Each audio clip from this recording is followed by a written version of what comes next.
This video contains subject matter that may be offensive and disturbing to some people.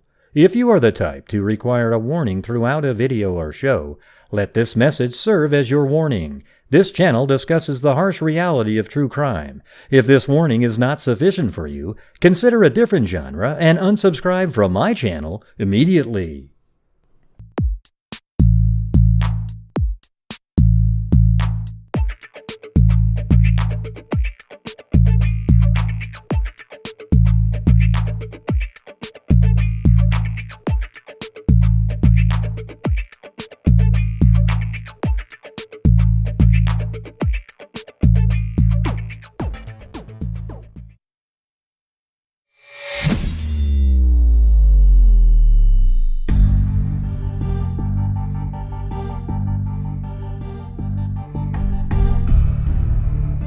What's going on, freaks? Welcome, Wendy Johnson.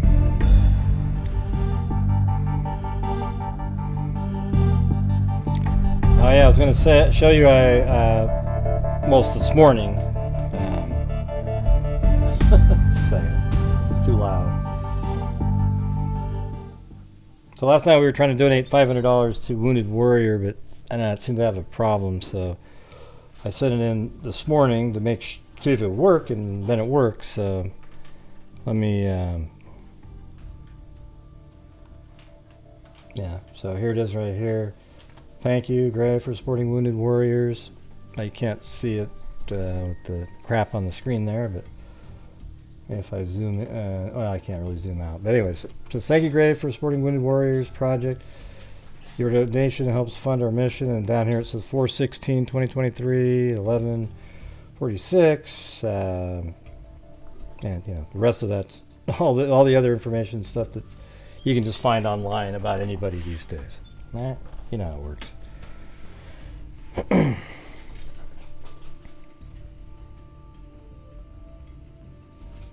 No, we're not interested in Pitbull Mama.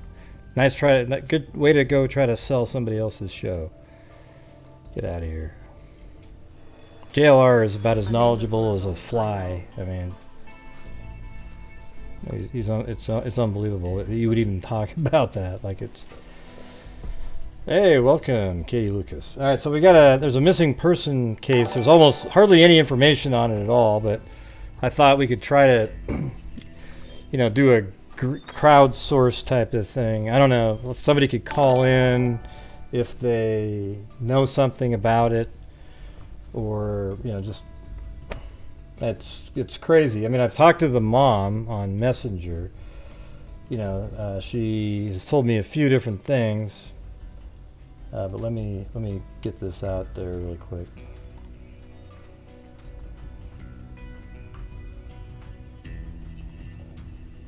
And then other than that, I was going to do like a random NamUs. Instead of using newspapers.com, just go on there. But this is her right here. You know, it's interesting. It sort of reminds me of Allison Watterson. The entire situation. Really.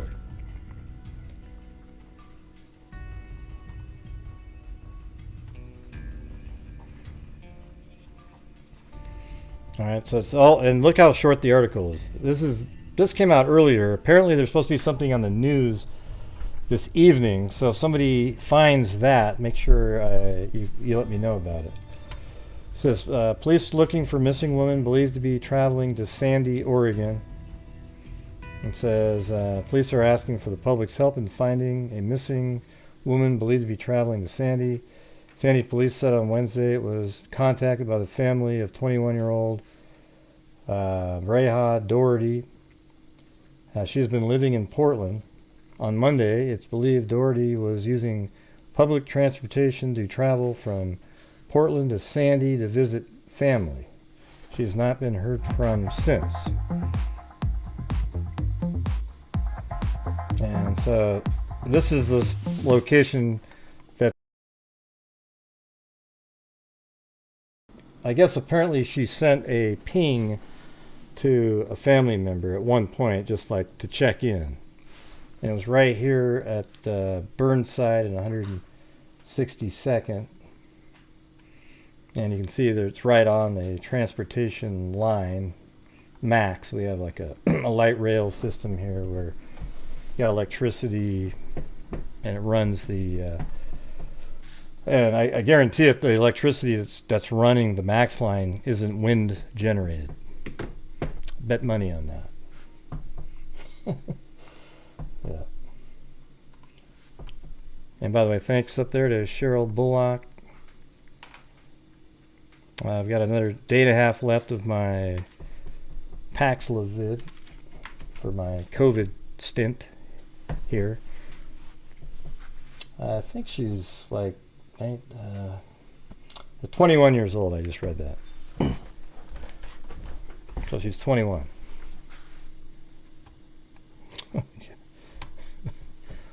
Yeah. So let's see. I was going to read some of her mother, some of the comments. I can't read them all, but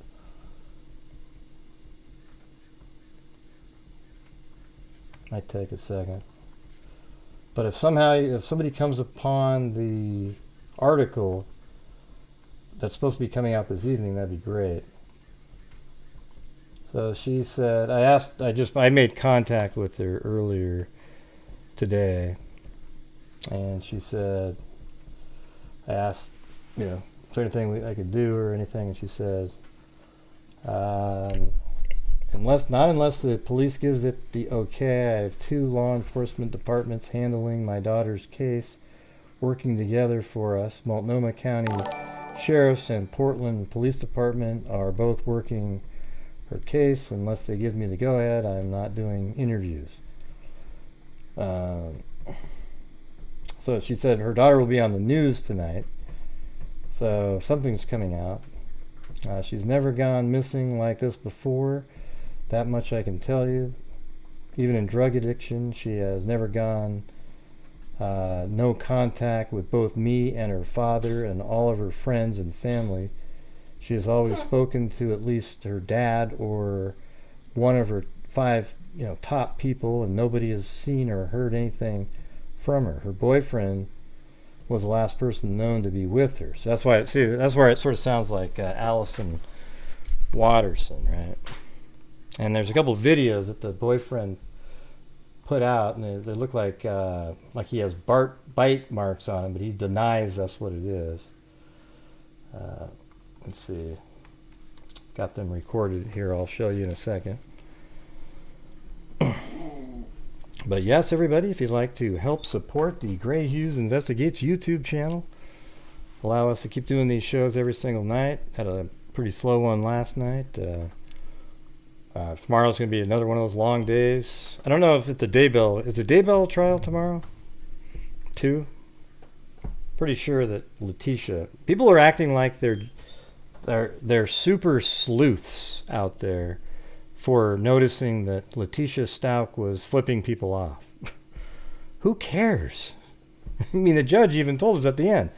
Yeah, people are saying she flipped people off. Okay. It was canceled for Monday. Okay. Yeah.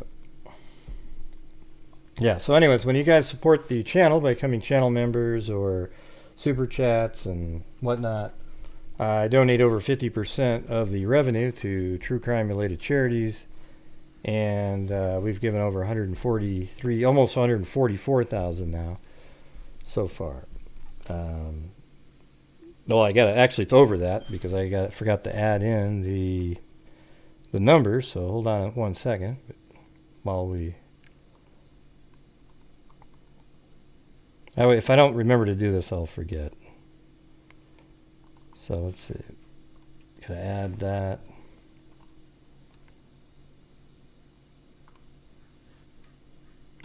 So we sent into Wounded Warriors now is 1,500 for the year.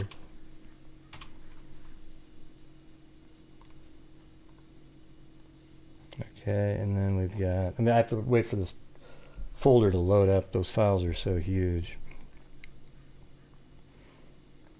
Okay, we got that. Then edit that number.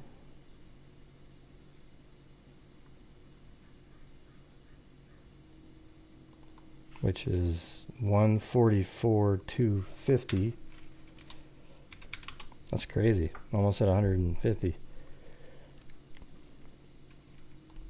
And this year we're at 17.5. There you go. Boom. That's worth a boom shakalaka, right? Come on. All right, anyways, thanks, Pitbull Mom 67. Tosh. Eugenie. And Traveling Teresa. And Great Carn for you. Great car and I don't know what that's saying. Wait, great car and for you. Ah, great car and for you. There you go. How about that? All right, I think I think they're loaded up here now. Here we go. Oops.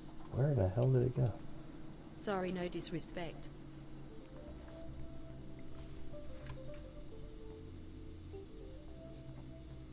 No, it's okay. But whenever you mention that person and try to give them a quality that it already is, you know what I mean? They're absolutely god awful. Kathy Freudenmaker, thank you. All right, let me show you on the screen here. So this is the boyfriend of that girl. It's hard for me to pronounce her name, so it's difficult. It's probably like Breja. It's either Breja or Breja, B-R-E-A-J-A Daugherty. So Breja, this is her boyfriend here. I won't say his name. But he's pointing at these... Hold on. Oh, I guess there's no... I didn't get audio on that part of it. Bite. There we go. You're fucking on drugs. It's a straight line. That one is a curve. Straight line, curve. Not a bite. You're fucking on drugs. Yeah, he's saying it's not a bite, but you can see a picture where it's definitely a bite. There's no doubt about it.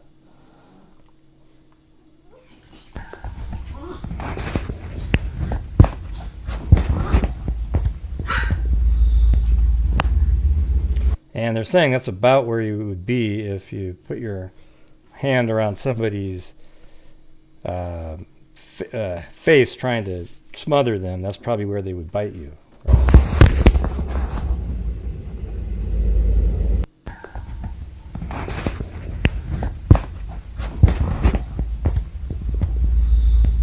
Or maybe, I don't know, maybe bend your head.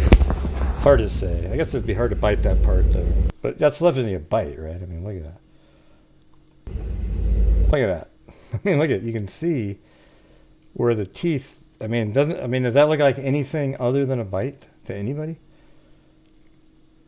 I mean, there is some weird, you know, like what's all this stuff here? But it sure looks like one. You know, so I don't know what this extra stuff is here on the outside.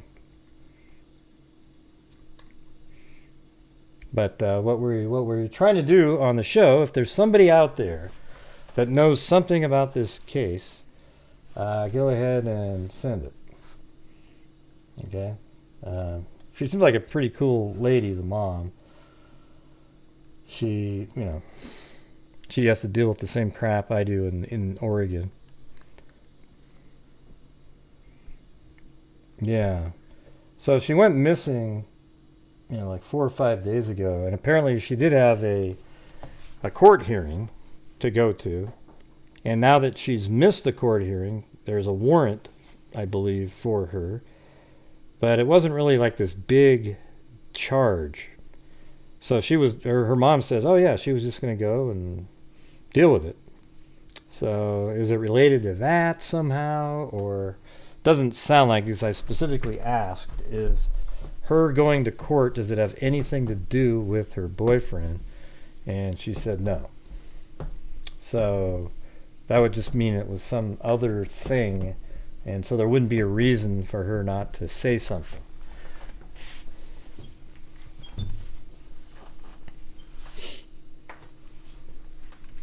Hello, LM. How's it going today? Are we going to get to see the really cool LM tonight?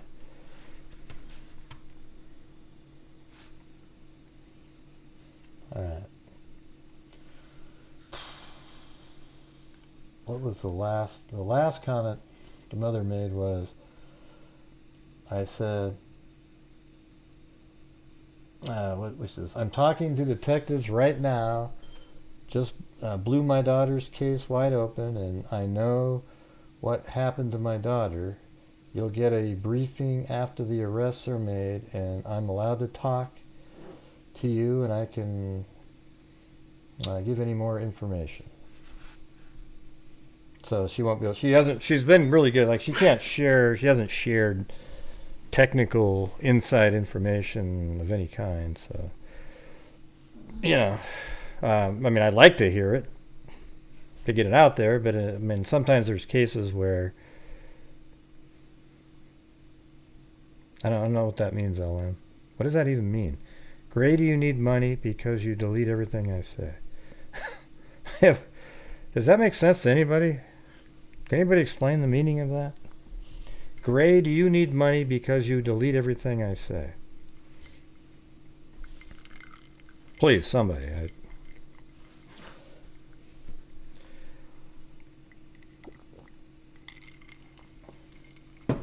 If they're hitting the like, make sure you're on live chat. Oh yeah. Let me put it on there.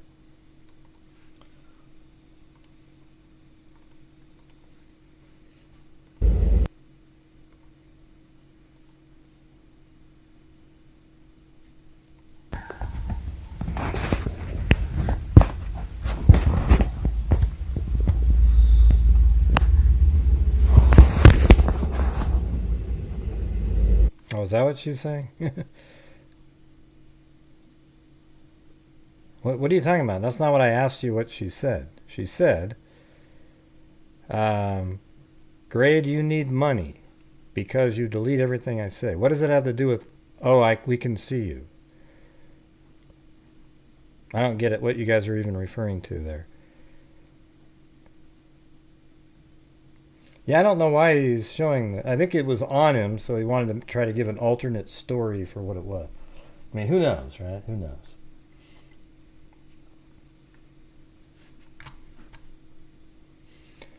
I'm feel better than yesterday, you know. I think there's some, like when you take that Paxlovid, it makes you feel sort of,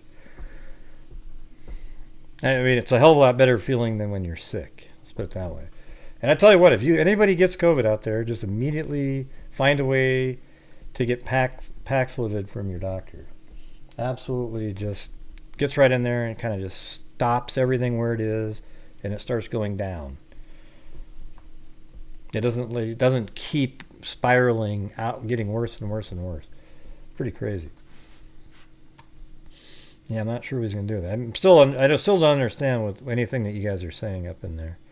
It's very confusing.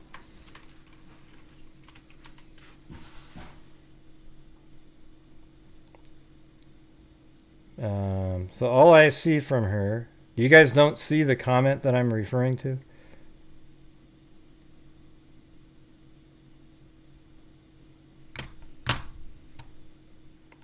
She thinks you're being nice for money. Huh? What? Forget it. Yeah, I don't have any clue what that means. Yeah, no, I wasn't being nice. I said, are you going to be normal tonight? I'm sick of it. Forget it. Thank you, CaliGal3. That's not what she was saying. I have no idea what she's saying, but she can go figure that out somewhere else. Doesn't make sense to me.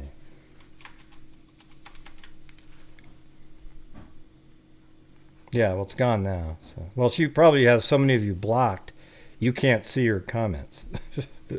That's the crazy part. Like Danielle's probably blocked, and all of you are blocked, so you couldn't see it. Yeah, well, if you ever get it again, man, you won't have a really bad cold. That's the thing. But if there's anybody out there in Portland that has any information on this case, you know, you got the phone number up there. I guess if you want to call in about anything else, but apparently, you know, she was in one of these apartment complexes over here. There's one over there. There's a whole bunch of them, actually. Because there's even another one right back there. So this would be a place you could get off on a tram or whatever and go to an apartment, you know, or somebody that you knew. And then she just disappeared off the face of the earth, which seems to be one of the most common things that we seem to see here. Hey, thank you, brown-eyed girl. Da-da-da-da. Yeah, this is the first time I've had COVID, and it wasn't something that I did. You know, it was like my wife at work, one of her coworkers went in there when she was sick as hell. The coworker just showed up to work just coughing all over everybody, and just because she wanted to go to work, even though she was incredibly sick. And then a couple days later, my wife got it, and then I went, oh shit, here we go. And I got it, right? So, just is what it is, I guess. But I tell you what, if you do get it, make sure, I mean, as soon as you feel like you might be getting it, test yourself over and over and over and over. And the second you get positive, get that drug, okay? I mean, it really does sort of squash things right where they were at and then get better quick. You don't have to deal with the, 7 or 8 days of fevers and sickness and all that shit. Yeah, it's 160th and Burnside. Yeah. Thank you. And apparently there's supposed to be something on the news, so I'll put her name in the description. Let's see.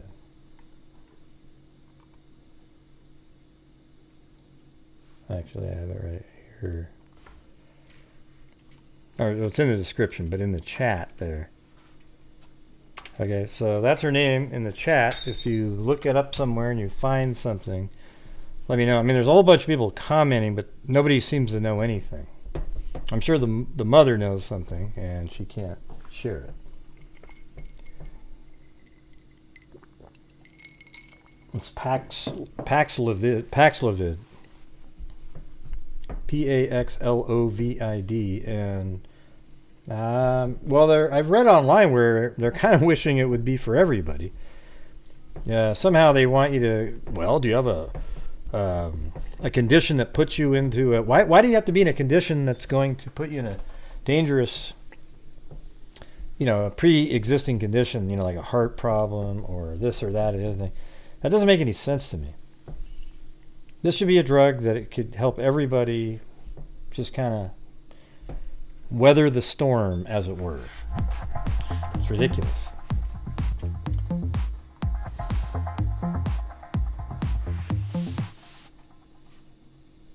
Yeah, I already mentioned that, Zozo. Yeah, she has a warrant now because she missed court.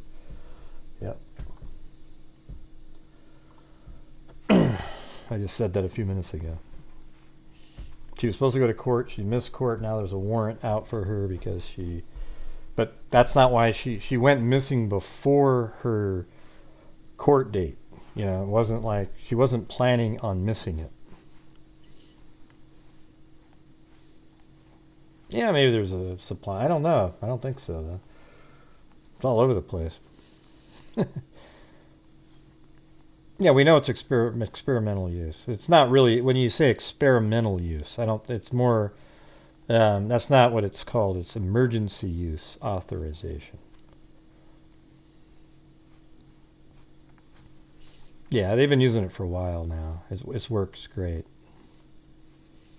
I like when people always comment to try to scare people.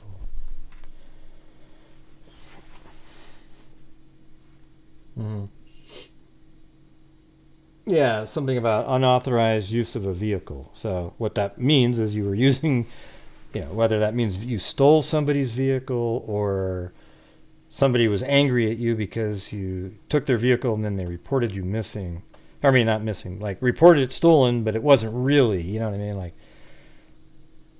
I don't know what the circumstances are, but yeah, it says unauthorized use of a vehicle. Right. It wasn't drug related or something. She did do drugs when she had been doing drugs, but got off of them somewhat recently. I mean, isn't it weird? It's sort of very similar to the Allison Watterson yet again. I mean, you've got this guy that's just, who knows what the situation is with the guy there, but maybe he's doing drugs too. And you've got a guy and a girl. The girl goes missing under sort of these strange circumstances. They were last seen over here. I think in Allison Watterson's case, she was just sort of starting to experiment with drugs or something like that. So it has a similar feeling to it. It's not out in the middle of nowhere. I mean, that was so weird that when I think back to that case, just that location, and it was strange how close I was actually to when they found her. I had gone down that side road before and flew my drone over the field just to the left of the fence where she was. That's pretty strange.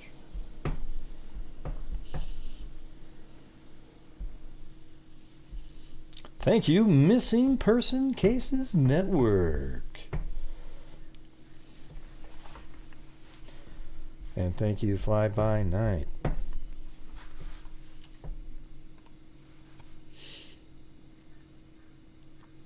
Yeah. I mean, I think Zozo and a couple of people sent me an email of the same case before, and it was like, there's so little information, but I figure, I'll just talk to the mother, and she responded, so I might as well put it out here. I don't have any extra information or anything. I mean, this is just one of those things where I'm hoping that if there happens to be some random person out there that knows something, and you happen to see this, I wouldn't even know where to share it, because I don't believe there's even a group that was formed when she went missing. Thanks, Fly By Night.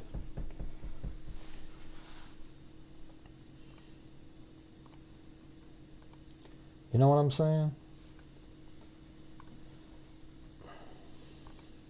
Okay.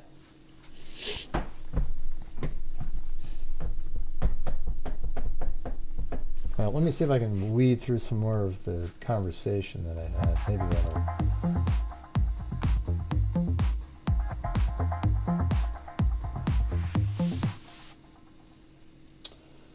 she stated 162nd, and it's 162nd in Burnside, not 160th. That's where I'm at, though, I believe. Yeah, 162nd and Burnside right there. The night before she disappeared, and that's the last person she was known to be with, her boyfriend. And he's done, she says that he hasn't told the truth too much during this.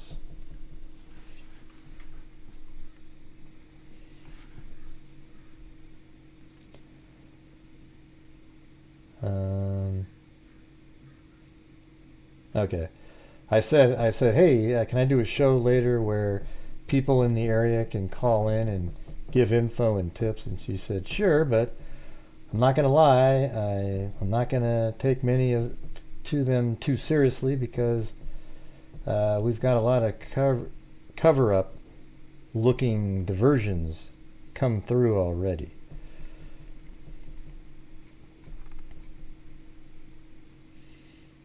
Let's see.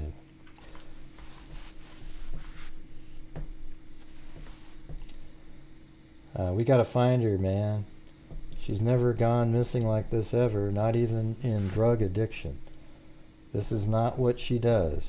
She might not talk to me sometimes, or go day to day, or something off to the world, but she has never gone more than 24 to 48 hours without talking to everyone. She usually talks to us every single day. We had an agreement that I would wait 3 days and make sure she hadn't spoken to me or her dad for that 3 days before I file a missing persons report and start looking for her. She agreed to those guidelines because she never went that long without contacting one of us. We are close with our daughter. We are trying to pull her out of drug addiction, so we are really close to her. Me and her dad know that what a drug addiction is like. We've experienced it too. I've been clean for years now, and I'm proud of that. That's awesome. Yeah, since 2016. So that's 6 years. That's good. So we get it, and we are trying to help her get out of it now. She hates the addiction. She wanted to get out of it a while now, but Oregon has very little options and open slots for addicts to get clean. They shut down all the recovery centers during COVID, right after they made hard drugs pretty much legal here. It's the stupidest thing we've ever seen a system do. Oregon had to be the poster child for the nation of what not to do.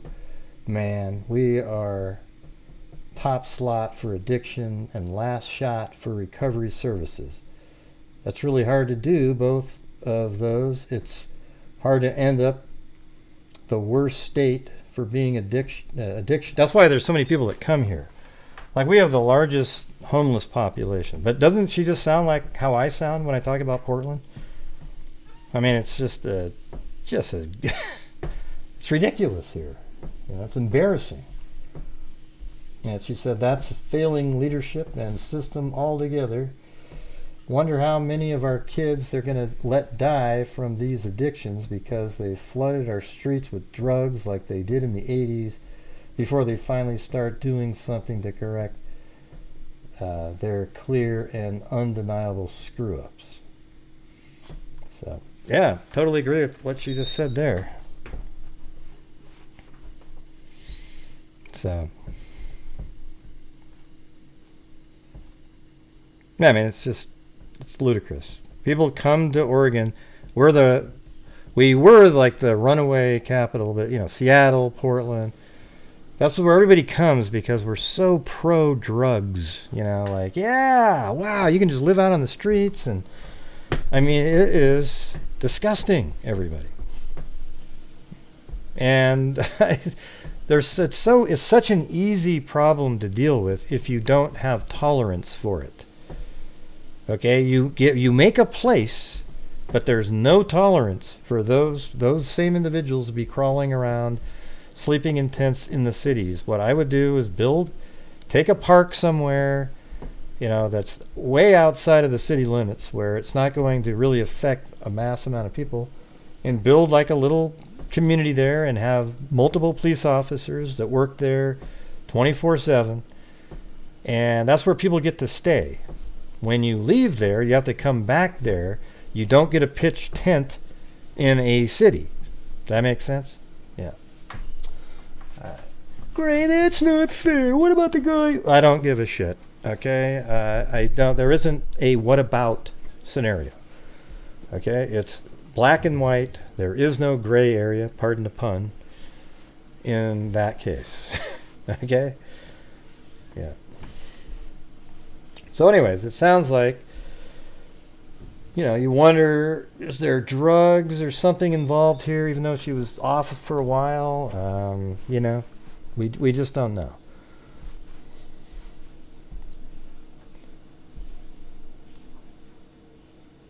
Yeah, she said, one thing she did say was that, which is pretty cool, actually, is that Breja's, or Breja, I'm not really sure how you pronounce it, daughter, its father, the father of her, actually took the van of the boyfriend because there was some physical altercation. So he took the van, and he's waiting for, it's a pretty interesting story. So he doesn't have a ride, a way to drive, I guess, apparently, unless he borrowed somebody else's car. So I guess we'll have to see how that works. What's going on with that?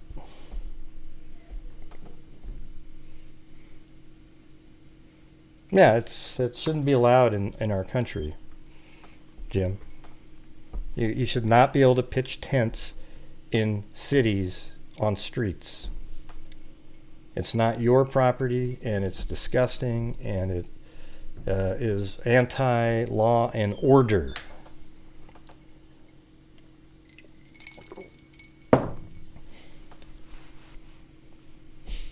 I think it was more recent. It was before this happened. I already asked the question. So maybe there's another vehicle involved later.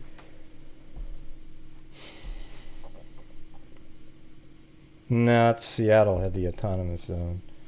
We just had anarchy like every single night for months in downtown Portland. Yeah, I think most rational people like law and order. So I'm not sure what time is it right here. I'll hang out here for, do this for another 20 minutes and see what happens. If somebody calls in, great. If not, I'm going to switch over to the CharleyProject and do I put everybody from 1960 to 1969 on a wheel, and we'll just pick a random cold case out of there. If they're short, they're short. If they're not, they're not. But we'll move on to the next one. These are probably ones that haven't been talked about for a million years. But hopefully tonight we can have a better night than we had last night. Even though it wasn't terrible, it was just,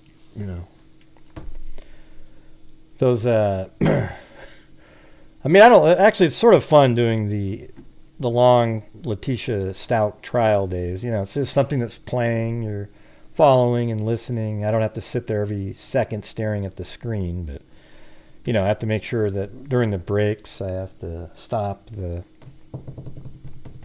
camera or play some music or do something different, Yeah, so if you want to get the blue notebook, you can order, pre-order. Hey, look at it. Somebody called in. Let's see what happens. Is this going to be related? Probably not. Hello. Hey, Gray. Hey, Lillian. Man, What's going on? What's going on? Are you feeling better? Yeah, I'm feeling a little bit better. Maybe next day or so. Nancy said you looked a little flush. Right now? Flushed in the face, yeah. Well, I got a red shirt on. Yeah. No, I don't know. But anyway, when she gets out of the shower, I'm going to jump on the freak wave. I'll show you. Here, hold on a second. Yeah. Okay. It might look a little red because I don't have the light on over here and the light on over here, and then the saturation level changes. Yeah. It could be. It could be, well, Gray. I know it is because I can. We're just we're keeping tabs on you. Nancy's yelling from the shower. How's your wife? She's good. Yeah, she did. She's good, Nat. I tested her today, and she didn't have anything. She was tested, and she's good. Well, Nancy and I both have asthma. How about that? Look at me now. Oh my God, I look. Yeah, you're better. Yeah, look at the shirt. No, look at me you're now. Better. Look at me now. I'm pale. Now you're like black and white. Right, that's what I'm saying. So all it is like the setting that's on. It's probably the shadow. Yeah, I'll tell her. Yeah, she said, yeah, he looks a little flush. I said, well, But I'm glad you're feeling better. But Nancy and I both have asthma. Worse, I have a little COPD because I'm working with the transit company for all those years. And, but we were lucky. We really did. And since I'm retired and she's been on disability for years, I mean, Gray, we didn't go out, and we lucked out because we didn't want to get it. I thought, man, if I get it, I'll probably code. So I didn't go out, you know. Mm-hmm.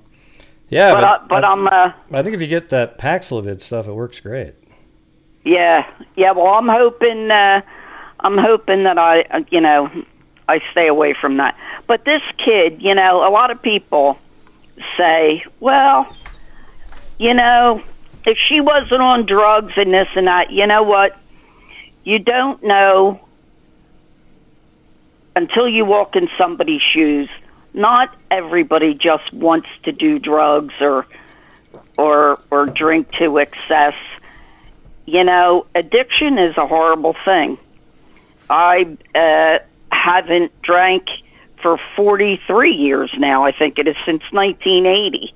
And nobody really wants to overindulge, but once you start, sometimes, you know, there's a very fine line between social and I don't believe you could do drugs socially, but drinking, you know, yeah, you can be a social drinker, but once you cross the line, usually there's no going back. And very few people, when it comes to drugs or alcohol, very few people can say that they are, you know, they're drug-free, alcohol-free, they're recovering. That's why it's called recovering, because you're never cured. And because you always have that, addictive quality, whatever it is, whether it's an allergic reaction to the alcohol or not so much the drugs I can't talk about, but, you know, not everyone becomes an alcoholic. But I feel bad. I hope they find her. But her boyfriend, my God, that poor guy looks like he's on something. My God. And that wound of his is nasty. You know, you get a bite from somebody, it's bad. You know, he needs to be on some kind of antibiotic. You agree? Yeah, or something, or just, you know, arrested. I mean, or he needs a tetanus shot. Like, Either one, I don't know. Why does he have a bite on his arm? I mean, what was he doing? I have no idea. Maybe she went to hit him. Maybe he put his elbow up to block it, and then she just grabbed him with her mouth. I don't know. But, you know, that's kind of crazy stuff, you know. Yeah, who knows how, well, you know, nobody really knows the circumstances behind it. Yeah, we don't know. But I hope she's found safe, and that's all I can say. And, you know, the freaks are so sweet, you know, and how are you about feeling? me and stuff. How are you feeling? Oh, you know what, Gray? I told you, but the freaks don't know. I had to go back to therapy. You know, the hip operation was beautiful, but, you know, the recovery takes time. And I got, and rolling over at night, rolling from side to side, I couldn't get comfortable no matter what.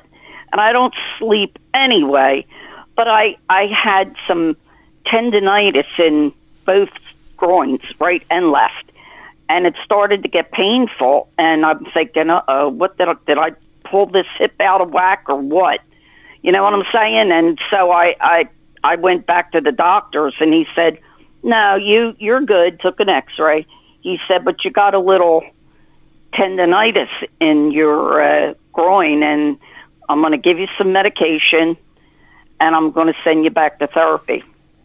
And I'll tell you what, the meloxicam that I took before I'm taking, and I'm back in therapy, and it really feels good. I'm walking better. I'm not walking like I have an attitude, you know what I mean? Mm-hmm. And not with that giddy up. I'm walking great. Well, better than I was, let's put it that way. So I'm in a better frame of mind. Well, good. But yeah, and so at our age, at my age, Gray, instead of going to Club Med, you wind up going to therapy a lot. This is like the third time I'm there, but I like it. It gives me something to do. How sad is that? Oh God! I told Nancy. I said, Nancy, when I'm better, I'm ready to go to the shore, play my slots. Because I miss it. Well, there you go. Do it. Oh, I want to. She's afraid to let me go to the trash dumpster. Be careful, be careful. I'm like, hon, I'm careful. Wait, I thought you weren't supposed to do slots. Like, that was one of you're sort of like addicted to it or something. Yeah, true. But you know what? Here's how we work this out. Okay. Well, Gray, you can transfer one addiction to the other. I mean, that's what happens when you have an addictive personality and you're an addict of some kind. I could get addicted. I was addicted to cleaning, for God's sake. If I like something, I do it. So here's the thing. She gives me the money, puts the money in the account, and I say, okay, give me my allowance. I call it allowance. I don't know what else to call it. And she says, now look, when you get down there, don't you call me for more money, because you got enough to play. I mean, and believe me, it's generous. I don't go down with 500. You know what I mean? I go down with money to play because I tell her I want to play. I don't want to drive an hour to be down there for 20 minutes. So she gets it. So that's how we do it. And I don't get in trouble. You need more than 500 to last for an hour? Yeah. Oh, man. Gray, I know people down there. And yeah, because you don't win like you used to anymore, because you got casinos every place. So they're not as generous. So if I'm down there and I meet friends that I've known over the years, I sit there, I get my coffee, we talk, I go to this one, I go to that one. Why don't you play like roulette or something? Nah, I don't like that. You know? Gray, let me tell you, back in the day, before you had all these casinos, I got real lucky. Yeah, I mean, if I was on your show right now, and back in if I knew you then, and Trish, oh my God, I'm telling you, Gray, I got really lucky, and didn't even understand it because I had lost my mother, and about a couple months maybe after that, I had to get out. I couldn't take it, and I said I went down there and I didn't even realize what I was doing because I just had to get out of my head. I was so depressed losing my mom.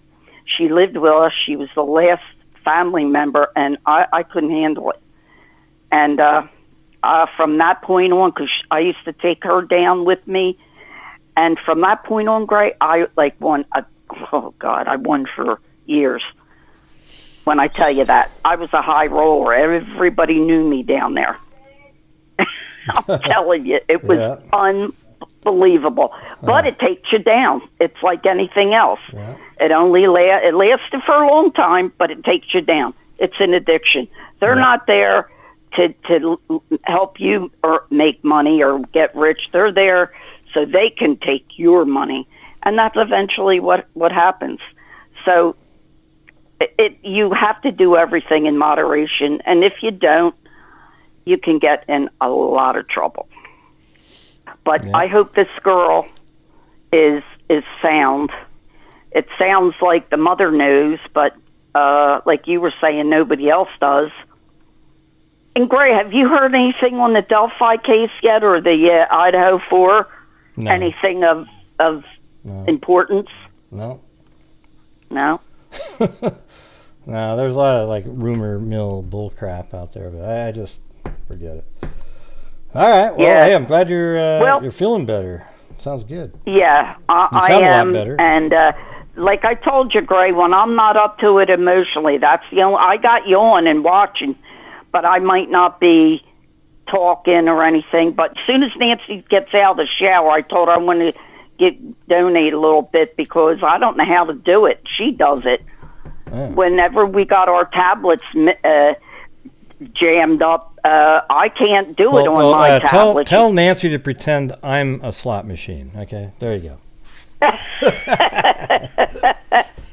She doesn't gamble. She hates it. I used to have her picked up in a limousine, but she doesn't like the limousine. I'm like, holy mackerel, Nance, we're not to send a what do you call it? Cost us. Yes, it did. It really did, and she was pretty good about it. But no, she doesn't like it. She doesn't care if I go, but okay. She just wants me to be safe, and she does care. She don't want me going out, period. I think she thinks I'm starting to show my age, but not yet. Not yet. All right. Well, one of these days we'll get back on to some other cases, and Oh yeah. Well, we will.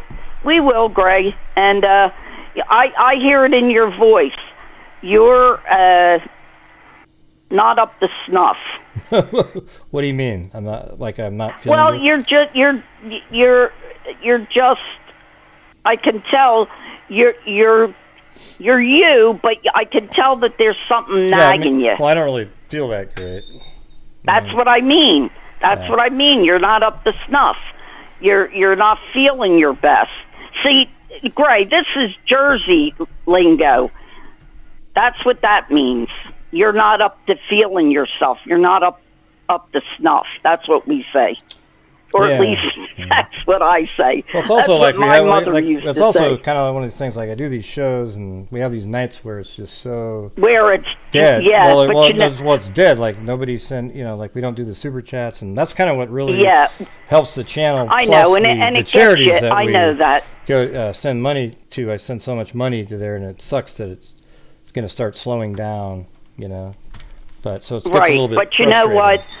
Gray, it's gonna turn around. You have these lulls, and I don't know if it's with people's situation. I think it's more the cases, because whenever we were doing, like, people go, oh, it's economy. Except when you cover big cases, all of a sudden the economy all of a sudden the economy disappears when the big cases show up. Right? Yeah, For me, I get it. I wish people see that. were the same, even when you're not doing those. That's the part that really gets discouraging and frustrating. Yeah, I understand what you're saying. I see that. I mean, if you'd go back to Delphi or the Idaho or something else that came out that really, and then you got like 1,000 in chat or 800-900 in chat, and then they're like boom, boom, boom, boom, one after another. I get it. I understand, but it'll hopefully it'll get better. Who knows how it goes? But it's just one of those things. Like yesterday, you spend the whole day putting stuff together, and it was just sort of like, these long, like you said, the lulls where it's just kind of like, wow, I mean, what happened? Yeah, what made this show different? It is. I understand, and you put your heart and soul in it. I get it, and I'll tell you what, Gray. I'm buying little scratch-offs. If I get a good one, you'll get a good one. How's that? That's all right. Because I got to do something. I can't just sit here and we do our cleaning, and I have Stevie out. I do all this, so now I'm on these little scratch-offs. So I go buy some, and I don't buy lottery tickets, but I buy that, and you never know. Mm-hmm. I'm like my dad. My dad was a gambler, not bad, but my mother wasn't. And I said, Nance, there's always a little something. You got to take the good with the bad. So, yeah. But it was fun talking to you. And listen, things will get better. You know that. Yeah. No. It's not been terrible or anything. It's just sort of like what, Nancy? You hear Nancy? She said, "Get better soon." We will. Well, hopefully it's soon. I mean, she said she don't want her favorite guy sick. All right, cool. All right. Okay. Well, say hello. All right, Gray and freaks. I'm glad to talk to you. Happy to talk to you, and tell your wife I hope she feels better also. Yep. And I love the freaks. Okay. All right. Well, we all So love I'll too, talk to you soon, Gray. All right, have a good one. See you later. You too. Glad you're feeling Bye-bye. better. Bye. Yeah, let me see. Oh God, look at ooh. Look at Chloe. She just got a bath. Look at she looks like a rat over there. Look at that. Thanks, Danielle, up there. Yeah.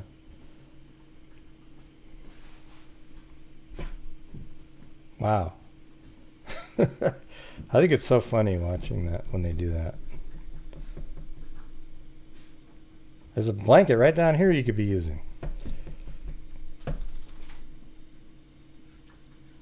There it is. Oh, she's just crazy. Hyper. Oh, man.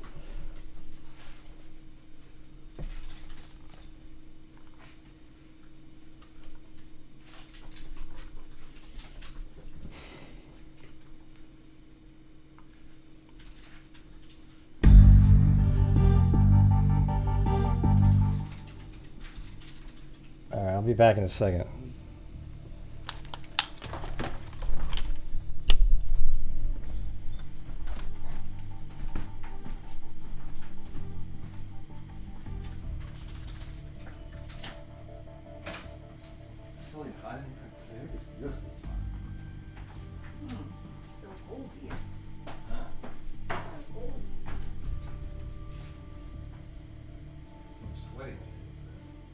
But I don't have the fear.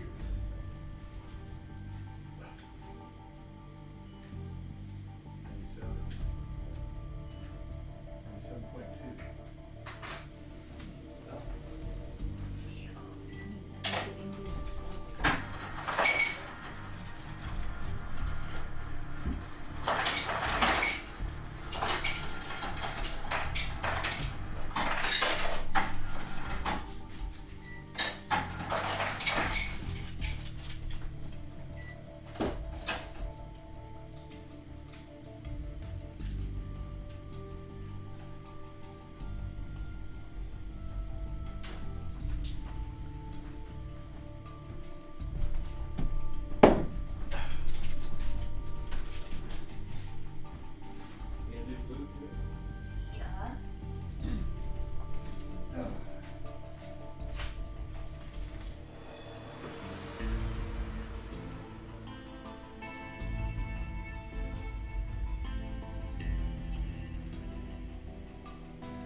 Weird.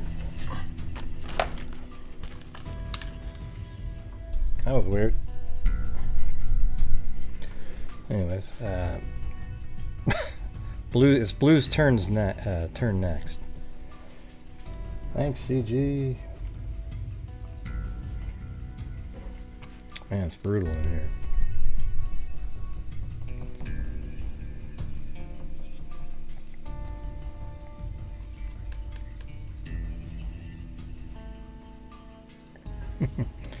So he knows his turn's coming, so he's just kind of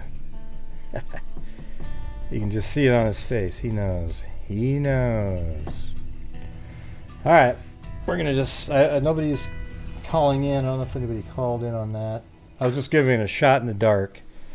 There's no group to share it in or anything like that, so I wasn't really sure if somebody was going to call in, but definitely if anybody gets an update or something during the show, let me know. And if I see anything from the mother, I'll let you guys know. Yeah, he knows something's coming.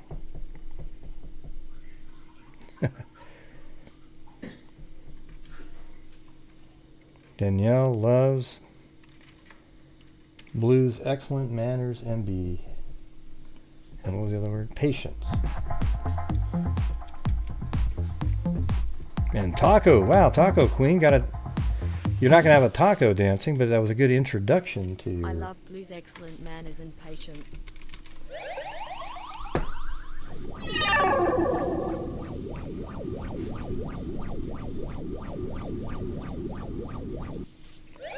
Wow, thanks. What do you say? Is it Bryce or anybody honest? I hope it's Bryce or Brise or. That was very kind. That's going to be the avocado dance. And thanks Taco Queen and Danielle. And then we'll get over to the CharleyProject wheel that I've got.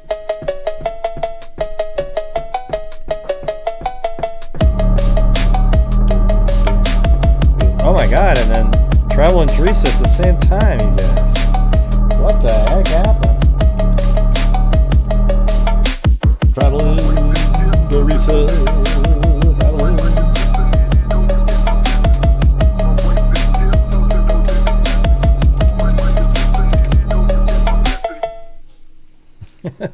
So that's going to play again, right? That was like Breeze. Oh, okay. So it's Breeze. It's not, okay. Well, thanks, Breeze.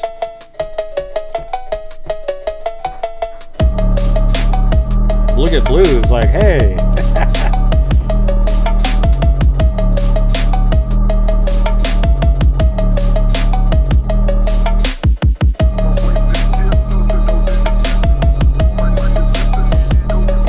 That's a cool name.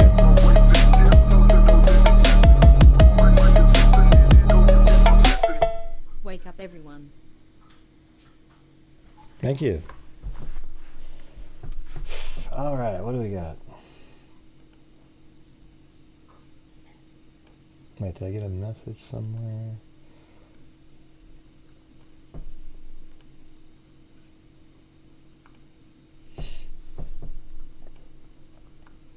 Yeah, so you guys saw that the other day. So somebody has sent me an email a while back, a week or two ago, saying that there's this Discord group that's going to make like a fake me. They did the same thing with, I'm not sure if it was them, but Rogan, Joe Rogan or whatever. They did this 55-minute podcast of him where it was his voice and it sounded just like him and everything. So apparently they're going to be doing these things that make me look shitty, if it's true. So if you see anything out there, just let me know and we'll go get the FBI going on that. All right? They're not going to be letting that just sort of go. Yeah, so if you see something out there that's some crazy, even if it sounds just like me, but it's some clip out there, but you know it's not really something that I would say. I mean, literally something, okay? So that just keep your eye out on something like that. It might be close to something, but like if it's overboard, just let me know about it, and I'll let you know. I'll even be honest and say, oh yeah, that was me, or no, that's not me. All right, I don't even know if it's real or whatever. It is what it is. I can't do anything about crazy people, but I'm just letting you know that exists already. Okay. You guys have seen all my shows, so you know what I've said. Okay? And you know what I've said anywhere that I've said something recorded.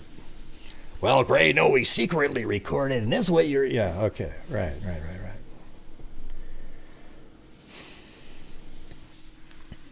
Hey, thanks, Danielle. Blue, let the Princess Chloe be spoiled. Yeah, he does let her. He does. Yeah, it's amazing is, see, when you feed Chloe her little kibbles and chicken, they sit over there and Blue just sits way back and lets Chloe eat her kibbles and chicken. And then when it's Blue's turn, Chloe's eating with him on the same plate and he still lets her do that. I mean, what a great, come on, that's pretty good.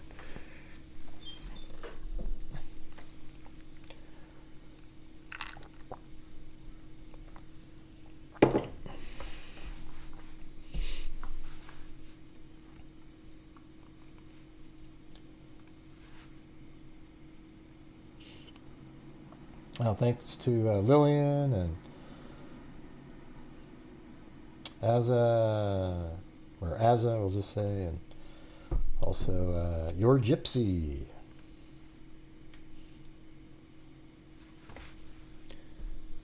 Yeah, it's pretty cool that he does that.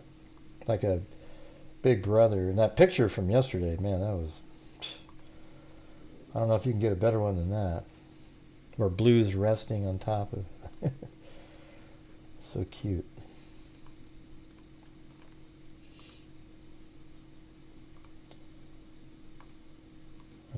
Got that.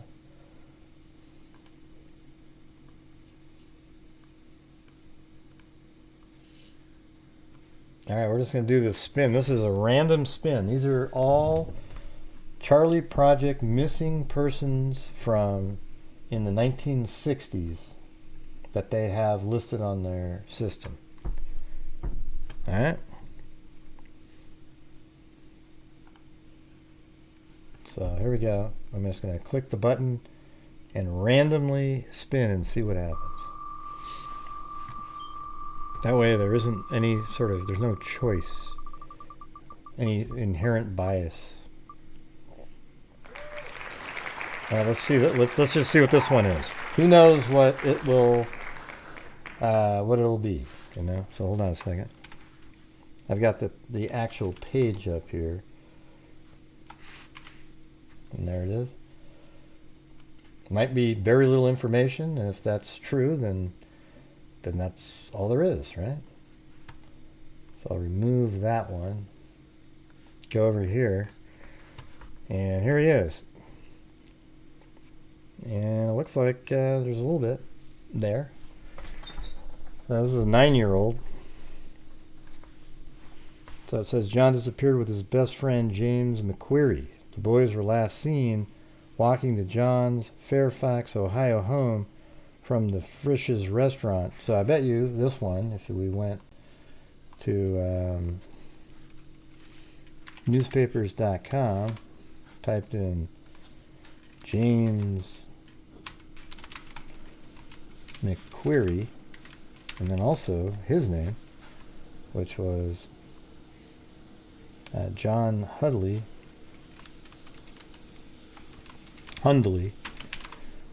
Just that alone, I think if you just did that, it should pop up with something. What state did they have that in? That was in Fairfax, Ohio.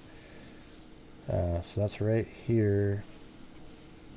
And this is 19, that says 67, that's 64. Here, so what I'll do is over here is I'll put October 1964.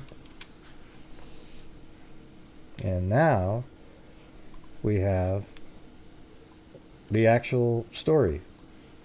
I mean, right here where you get the more in-depth information about it. So it looks like it goes down to right there, but all the way down that page. So let's take a look at this. How's that sound? All right. So those are the two boys. I didn't realize there was two until we opened that up. Is this interesting for you guys? Or are we straight back into reading mode right this second? Okay. All right. Saw two missing boys Friday, says local train inspector. So this is October 22nd. What's cool is in this program, when you put the month and the date, you can then click on this one and it puts a highlight next to all of the dates that show those names. So if you look at it, this goes 17th all the way to the 28th. Then in November, you have all those dates, and then December, that one. All right, so this is right when it happened. They went missing on the 15th. So if we go to the 17th here first, now we'll get the sort of the original story here. That's the CharleyProject one. But so if you go right there, let me build a. I like to have a folder. This looks like an interesting one, just randomly. John Hundley and James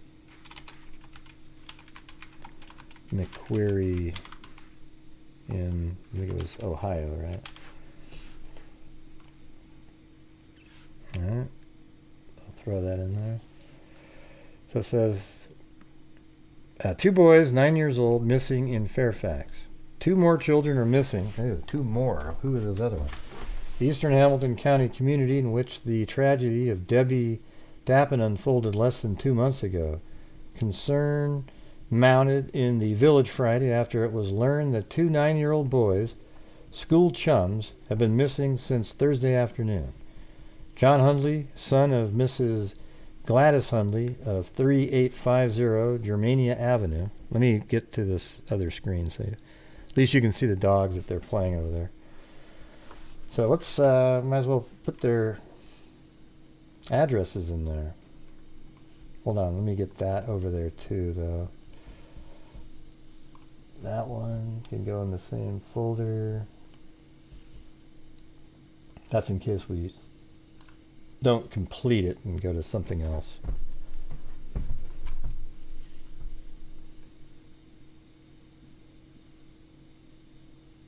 Okay.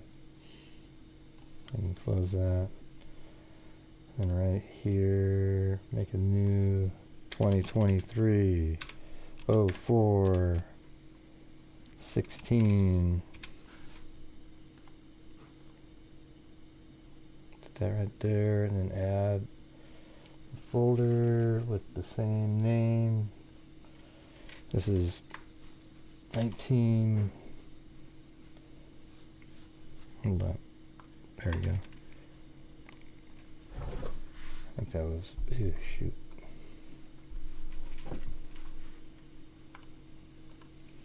This is 1964. I wasn't even born yet. Isn't that crazy? Was not even born. Yeah, what do you think about it? Isn't that kind of a... I think it's sort of cool to do it that way. That way you're not just sort of cherry picking, well, let's do this one and this one. So it's just whoever shows up on it. What do you guys think? I mean, I could do it naturally on my own, but spin it without you guys being here. I mean, it doesn't really, there's no reward or excitement on the spin or anything.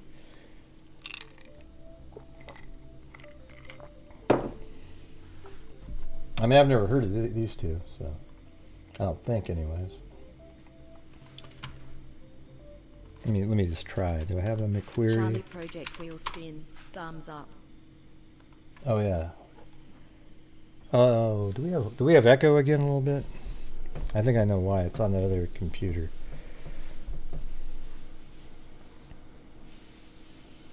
So that's the only McQuarrie, so that's it. And we go to the article here, and 3850 Germania Avenue. That's where Hundley lives.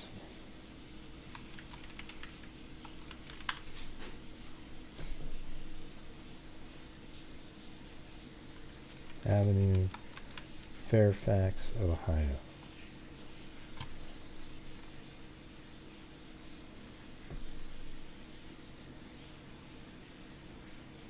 Got a lot of cases over here.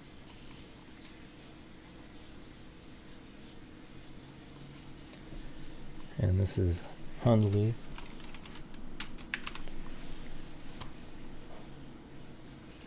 Okay, and then McQuarrie lives at 6103 Worcester PK Park. Probably again Fairfax Pike. Yeah, probably pretty close. Yep, there we go.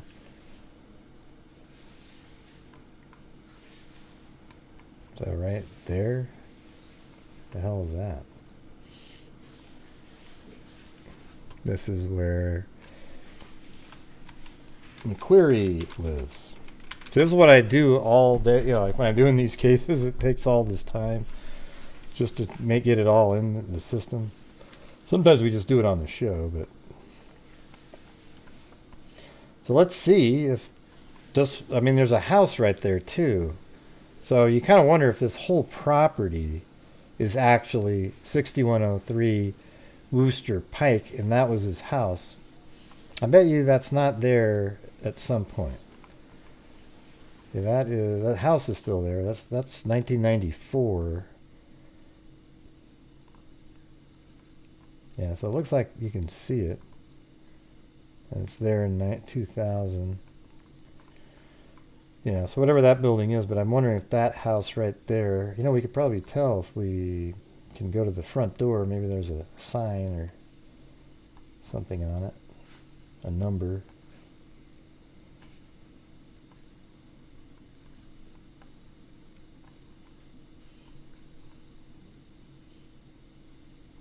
Yeah, I bet you anything that was the original property.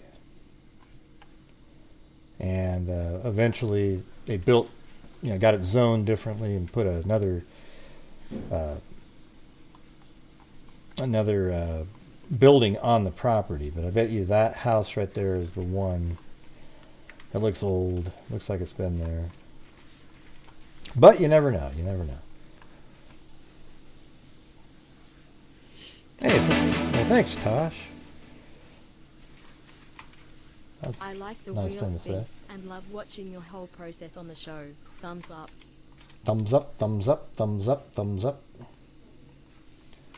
All right, so we don't know anything yet, but we've got everything kind of like the geographical stuff currently put in here. All right, so Johnny Hudley, son of Mrs. Gladys Hundley, I said Hudley, 3850 Germania Avenue, and James McQuarrie, son of James and Matilda McQuarrie at 6103 Wooster Pike, last were seen playing together near their homes about 4 p.m. Thursday, so they do live near each other. Both had attended class in the 3rd grade at Fairfax School Thursday. So, where's that?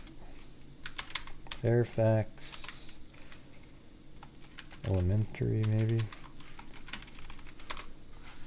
Yeah. And there's Fairfax 5th, 3rd, oh no, it's called Bobby Fairfax School.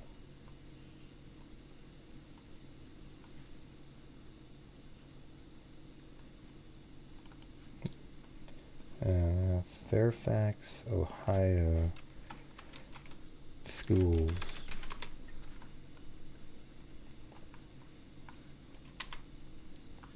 Yeah, we'll figure that out later. That one didn't just pop right in there like it should. There's got to be a school near here. Thank you, Marlene.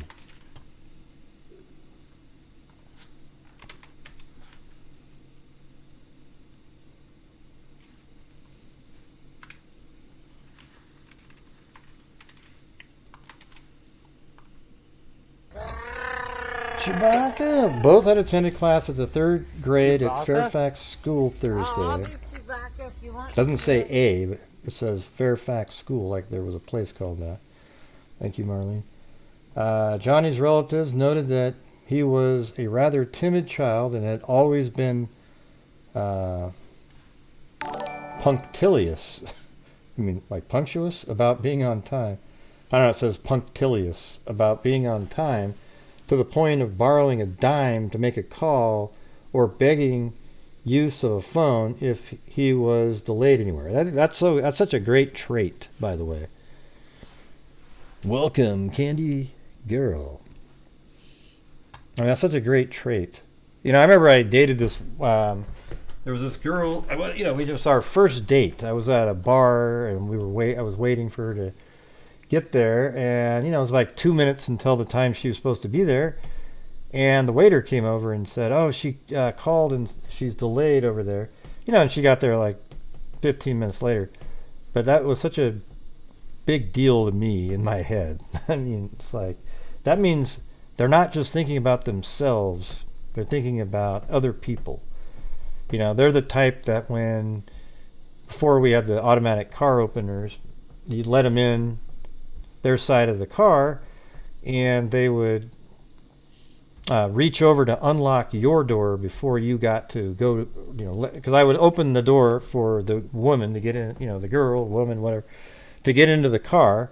And then by the time I got over it, she was already unlocking my door. And that's when you realize that they're a little different than the rest. Yeah.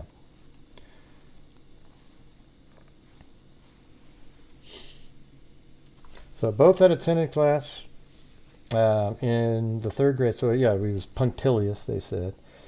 Neither boy had a history of running away from home or wandering to the Little Miami River, which winds about a half-mile distance from Fairfax.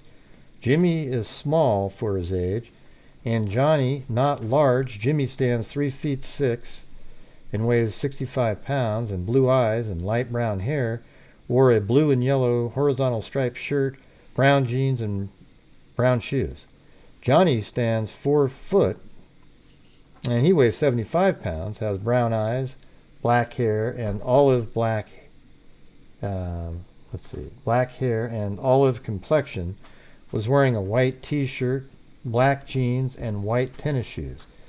Johnny has an older sister and brother and a younger sister, Jimmy. Now look at Blue just got his shower. Johnny has an older sister and brother and younger sister.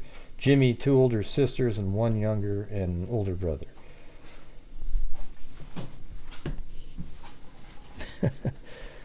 I'm gonna check out Blue here really quick. He's gonna have to dry himself off.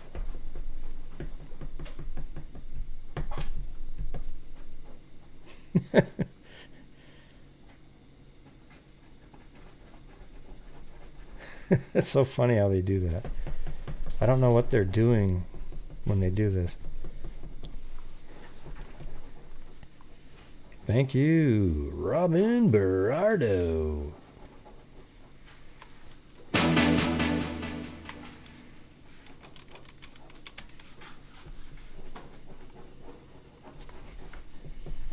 Chloe's like, are you done yet? Come on. Chloe is going to need to be brushed here pretty soon. What are you doing, Blue? Blue!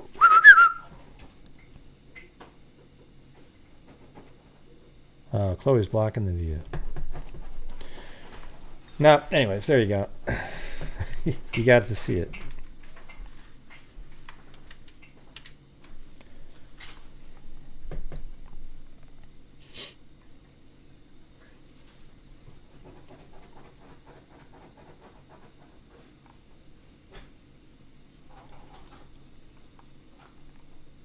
Less than 2 months ago, Chief Finnan was confronted with a missing child report that became one of the area's most dramatic slaying cases. The body of Debbie Dappin, 4, daughter of Mr. and Mrs. Carl Dappin of 3814 Lonsdale Avenue, was found by Frank Welkel, Inquirer crime reporter, August 21st under the front porch at the home of a neighbor, 13, who then confessed he had slain the tot. Wow, 2 days earlier, he was sent to a Columbus institution. Jeez. But anyway, these are the 2 boys that are missing in this case, John Hundley and James McQuarrie. Right, so in this case, we'll have to go back out to here. And let's see if there's anything different in some of these. What I'll do is I'm going to skip to the next day, so October 18th here. Maybe there's a little bit more information. Despite the disappearance and death less than 2 months ago in Fairfax of 4-year-old Debbie Dappin, Fairfax police Saturday planned no intensive search for 2 9-year-old boys from the same community. The boys, Johnny Hundley and Jimmy McQuarrie, have been missing since Thursday afternoon. Late Saturday afternoon, a check revealed that only 1 auxiliary policeman was on the search, presumably with the McQuarrie boys' father, James. The Hundley and McQuarrie boys, 3rd grade chums at the Fairfax school, last were seen playing together near their homes at about 4 p.m. Thursday. The McQuarrie boys stand 3 feet 6, weigh 106, so about the same stuff that we just heard. All right, let me move on to the 19th.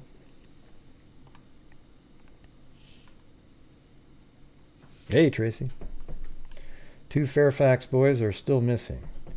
2 Fairfax youngsters absent from their homes since Thursday were still missing late Sunday, although they were seen near Lunken Airport Saturday. Were they really seen, though? I mean, there's so many misreportings of missing people. Oh, I saw them over here and I saw them over there. And it turns out that they were murdered and found a block away from the house, 3 months later. Missing were Johnny Hundley, son of Mrs. Gladys Hundley, and James McQuarrie, the son of James and Matilda.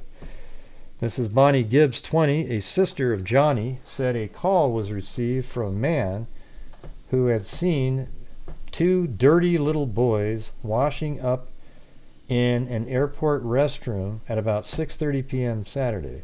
2 boys like them also had been seen in the pilot's washroom, Mrs. Gibbs said. A waitress at the Sky Gallery restaurant said she had watched the 2 boys, one carrying a thermos bottle, playing outside for a half hour or more.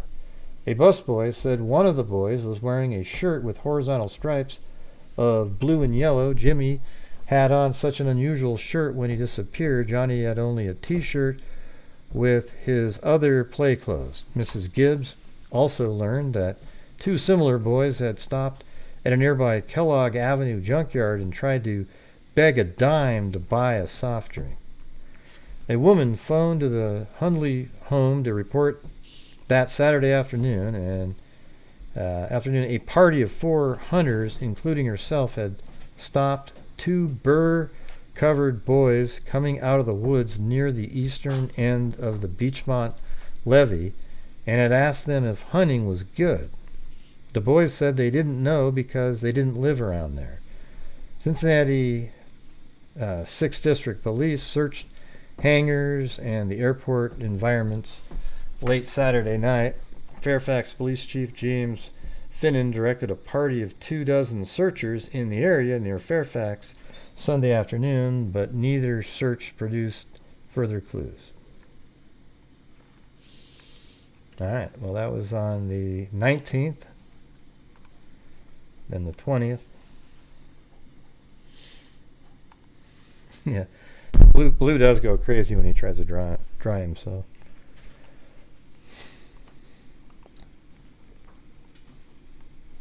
Police hunt lost boys in Fairfax. Police Chief James Finnan of suburb of Fairfax plans to start excavating a 20-foot deep sewer trench today in an effort to find 2 small boys. Wow. James McQuarrie told police Monday that his 9-year-old son Jimmy had been scolded for playing in the hole Wednesday night. Jimmy and John Hundley, also 9, vanished about 4 p.m. the next day. Workmen filled in the excavation sometime that evening. Chief Finnan said his men spent Monday searching empty buildings in the village of 2500 on Cincinnati's eastern outskirts and will continue checking all leads to the boys' fate. Earlier, police and volunteers combed all places around Fairfax, such as wooded Alt Park and a railroad bridge where little boys could be expected to go. All right, so there you go. Now we're going to move on to the 21st.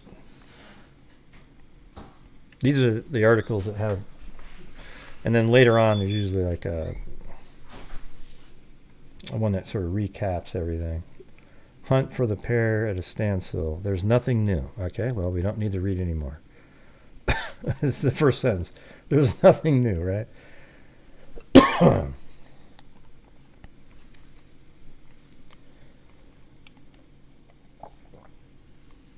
So this is the one that we originally opened up. Saw 2 missing boys Friday. A Cincinnati train inspector declared Wednesday night He was positive he saw at least one of the two missing 9-year-old Fairfax boys in the Bond Hill Beano Railroad Yard.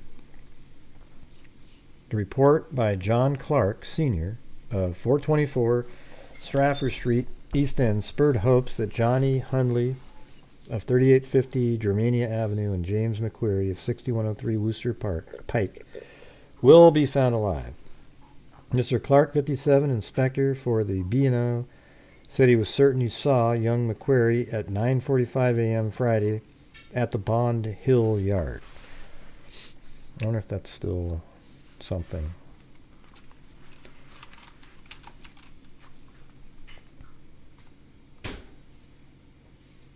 Yeah. My stomach's going. It's crazy. Bond Hill Yard. That.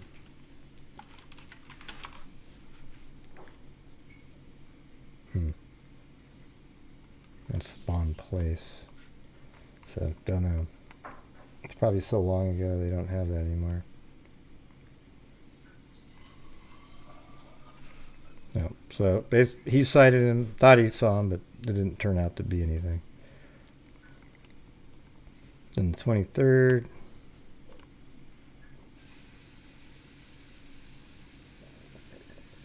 Missing boys alerted, issued nationwide. Police all over the country have been asked to be on the lookout for two little boys. We sent bulletins with pictures and full descriptions of John Hundley and James McQuarrie to police in more than 500 cities, maybe, all over the country. It's my feeling that if those boys, who have now been missing for a week, are picked up at all, they will be picked up by some policeman who sees them outside too late or at a time they should be in school. It seems like the people back then they were a lot more sort of naive, like, yeah. Oops, I shouldn't have shut that down. Hold on.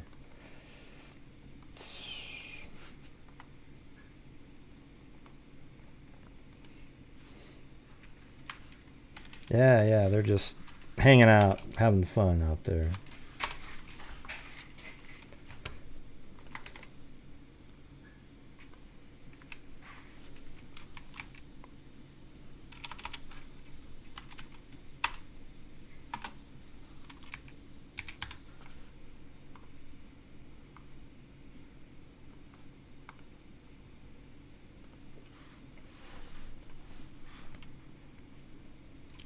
Clues fade.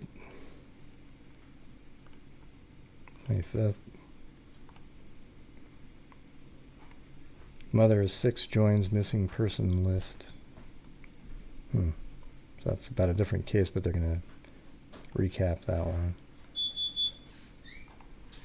On the 26th, no leads on 2 boys. 27th. Boxcars hold no clue to 2 boys. Yeah, it's when everything was safe back then.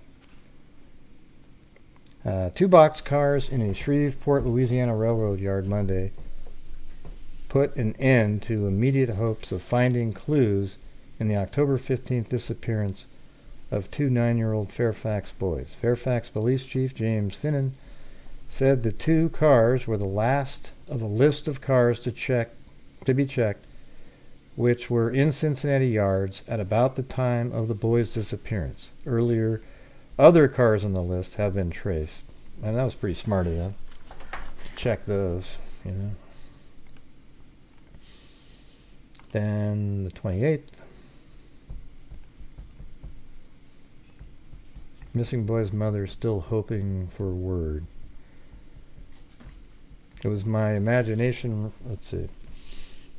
Gladys Hundley woke last night thinking she heard 9-year-old son calling her. He wasn't. It was my imagination running away with me, the distraught 39-year-old mother said. Dark circles rim her blue eyes. They mirror the nightmare she's living. Her 13-year-old son, Johnny, has been missing. With him, it is believed is a 9-year-old Fairfax school chum, James McQuarrie. An intensified nationwide search has proven fruitless. Local police chief James Finnan admits he's baffled. They simply disappeared, he says. Mrs. Hundley's nightmare began on October 15th. It was a warm autumn afternoon, the sort that makes you pick up a purse, meet a friend, and go window shopping. Not me. I don't do that. She did just that. At 8:30 that evening, a call came to her friend's home. Johnny had failed to come for dinner. Mrs. Hundley's daughter, Bonnie, had told her. So, let's see. That evening, a call came into her friend's home. Johnny had failed to come for dinner. Oh, so they never made it there. In fact, Johnny still wasn't home. Mrs. Hundley, a widow, was disturbed. Johnny always called if he was late. Besides, it was now chilly. All Johnny wore was gym shoes, black pants, and a t-shirt. 24 hours passed and still no word. By this time, a missing persons bulletin had been radioed across the nation. Newspapers, radio, and television had brought the disappearance to the public's eye. The Hundley's telephone was alive with false but well-meaning reports as to the youth's whereabouts. Now, nearly 2 weeks later, and his friends are still missing. Like any other mother, Mrs. Hundley refuses to believe the worst. I don't think any harm has come to him, she says. I think he ran away. Why? I don't know. Maybe he hopped a freight car. Could be he's where he's there. Could be he's where there are no officials to catch him. The distressed mother can offer no explanation as to her son's mysterious disappearance. He's just an average... Well, the explanation is that there's a psycho child killer, and that's likely, I would guess, that that's what happened. I mean, if this kid had no record of running away, come on. Besides Johnny and these kids are really small, so any adult could have tricked them. Besides Johnny and 21-year-old Bonnie, Mrs. Hundley, and a son Bobby, 14, and daughter Connie, 3, her husband died of a heart attack 2 years ago. Oh, Jesus. Until last May, Mrs. Hundley was employed here as a waitress. She quit her job to spend more time with her youngsters. She now draws Social Security. Telephone calls to the Hundley home have ebbed. Those that do come in, however, ring but once until answered. Johnny may call any time, Miss Hundley hopes. The Hundleys live in a 2-story home. Upstairs in Johnny's bedroom, a crude orange construction paper reminder.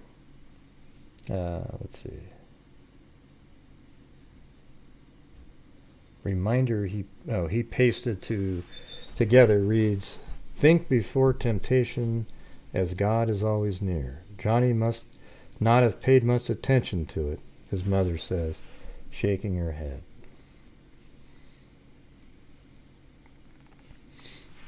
Yeah, where are these? Yeah, so Hundley lived right in this house. Let's see if that looks like it's probably the same one. Yeah, it's definitely...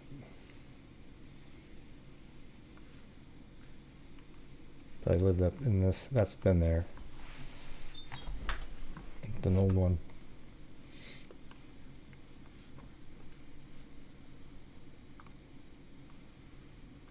Okay, in November, maybe go to the 4th.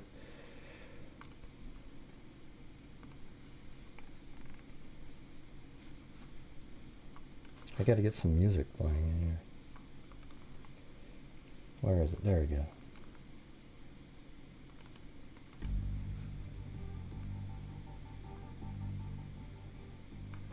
Have to have something. Old leads are being retraced for possible new clues in the still unsolved disappearance of the two Fairfax boys. Chief James Finnan of Fairfax Police said there is no trace of the boys, James McQuarrie of 6103 Worcester, and John Hundley. Not weird. It's got to be like a vehicle that came by, don't you think? I mean, that was interesting about the sewer hole that they were messing around with, but they didn't find him. Missing boys' parents face lie detector. Yeah. Police disclosed Tuesday night that the families of two missing suburb and Fairfax boys have undergone polygraph tests. The two 9-year-olds, Jimmy Hundley, son of Mrs. Gladys Hundley, and James McQuarrie, son of James and Matilda McQuarrie, have been missing 27 days. They were last seen near their homes October 15th. Police said no new leads have turned up. Authorities in Hamilton County are cooperating in a continued investigation. Sergeant Russell Jackson, head of the Cincinnati Police Department Homicide Section, said members of the boys' family voluntarily have taken routine polygraph lie detector tests at police headquarters. Any comment will have to come from Fairfax Police Chief James Finnan, Jackson said. No comment was Finnan's response.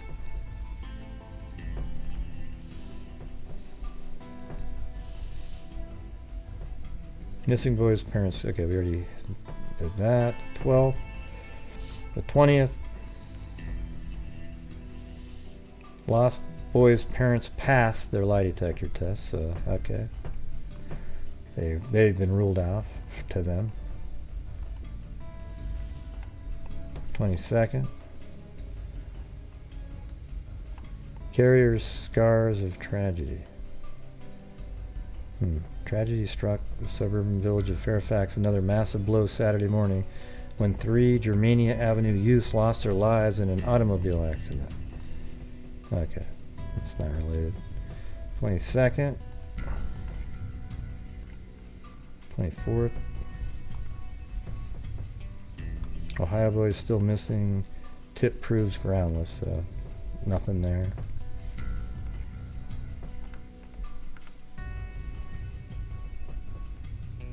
Somebody thinks they're in Kentucky. I'm just going to zip through these. December, then it goes. Now, see how it starts. I mean, you can see exactly how this works, right? See, the difference is when it was like an African American, this is what it looks like on the first shows up, like this. See, in this you see boom, boom, boom, boom, boom, boom, boom. Then in November, it's still pretty nice, and then you go, okay. Then December, nothing, and then you can go, like, if you go to 1965, January, looks like they pop some in there again. Let's see what they're saying here.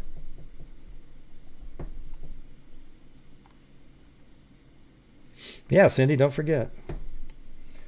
What's news here?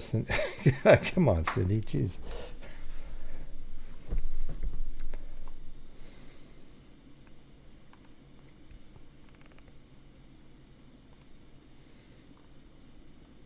So the second.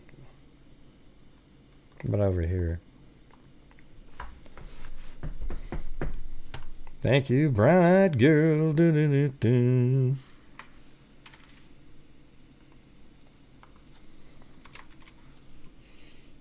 Gotta take another dose of my Paxlovid in an hour and 15 minutes. And then I'll still have 2 more for tomorrow. Awesome. The prayers are for her son, Johnny. Okay, missing boy's mother weeps. Mrs. Gladys wiped the tears from her eyes. It wasn't a very bright Christmas, she said. How can the new year be brighter? I pray and hope he'll be found. The evil among us for generations. Yeah. The only thing now is people are more aware. Yep. I think it was like a little naive back then. But, it's sort of like how Delphi is, right? Was. Now they're not that way at all. But it's like, used to be that way everywhere until you have a tragedy happen or a murder. Some kid gets murdered by a wacko. And then all of a sudden, it changes the behavior of everybody. And then they wonder, wow, how could you possibly let your kids do this and this and that?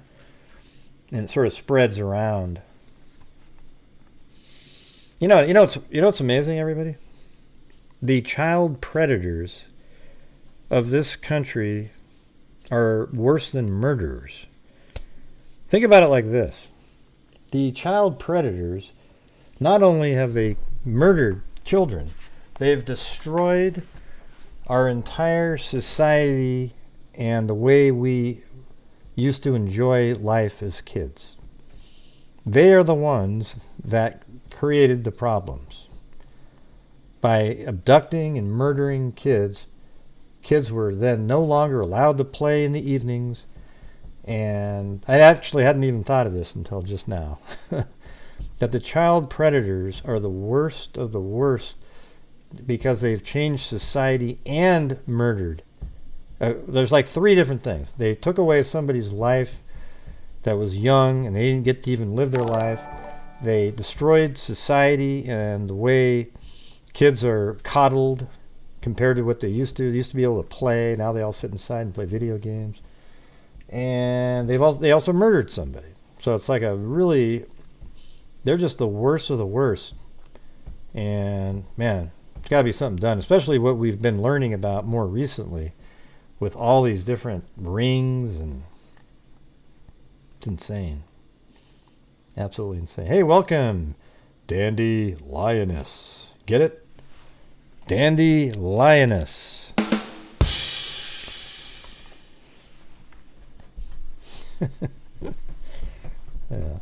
Yeah, no, it's amazing how they've ruined every small little town because everybody's worried, and the only reason they're worried is because there's predators out there. That's it.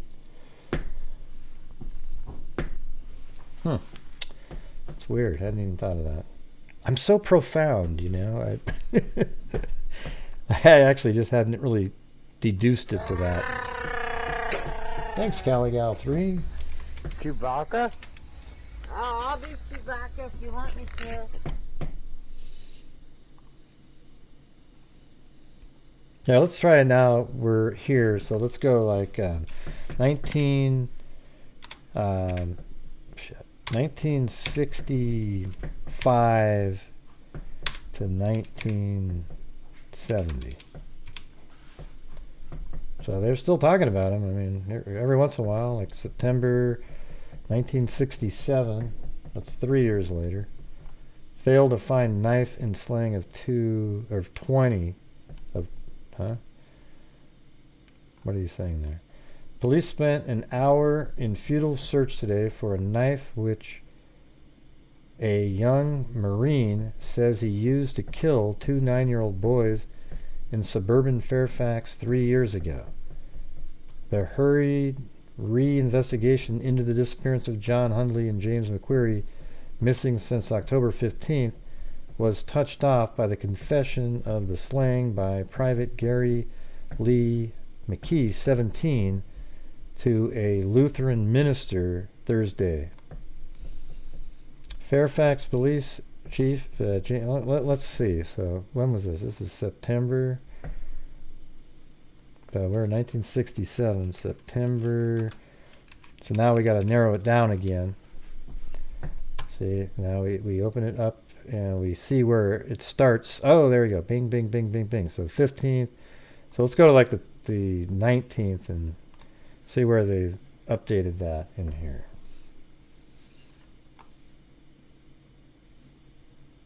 Okay, so they're really on to this guy. I mean, it could be that they've even convicted somebody in this case and they just never found the 2 children.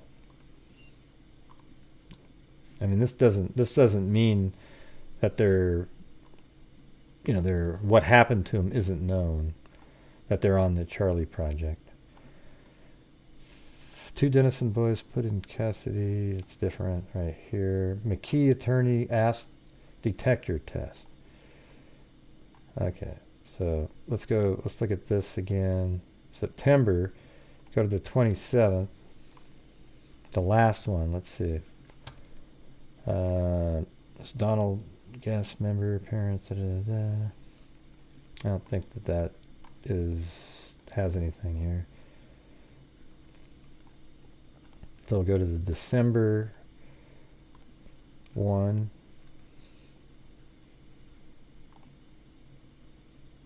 You know, I'm just going to go like this. Get rid of this. And James McQuarrie is an unusual name. So, okay, so it doesn't show up on the 22nd. It looks like there maybe. Yeah, somebody else. So, let me put that back in there. Alright, so now we'll do 1968 to 1970.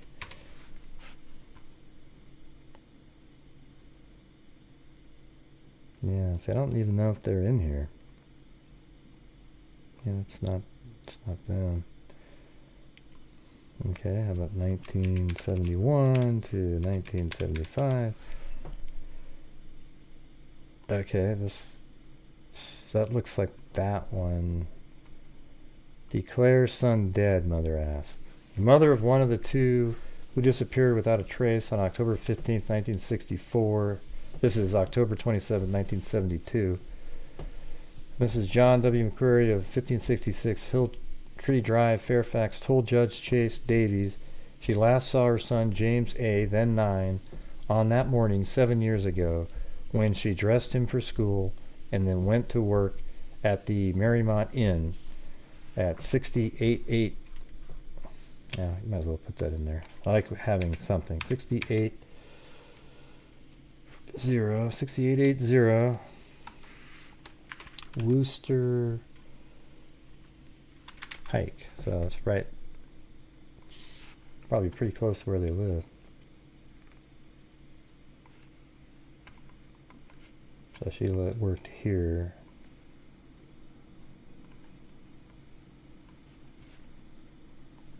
And this is McQuarrie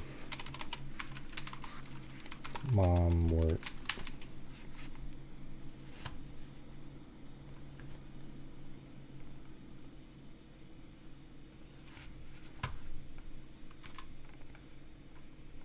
Yeah, so it's pretty close. It's right down the road there. She said she believes her son and John Hundley 9, then of 3850 Germania Avenue, Fairfax, who disappeared the same day, were playing together, but it's not certain.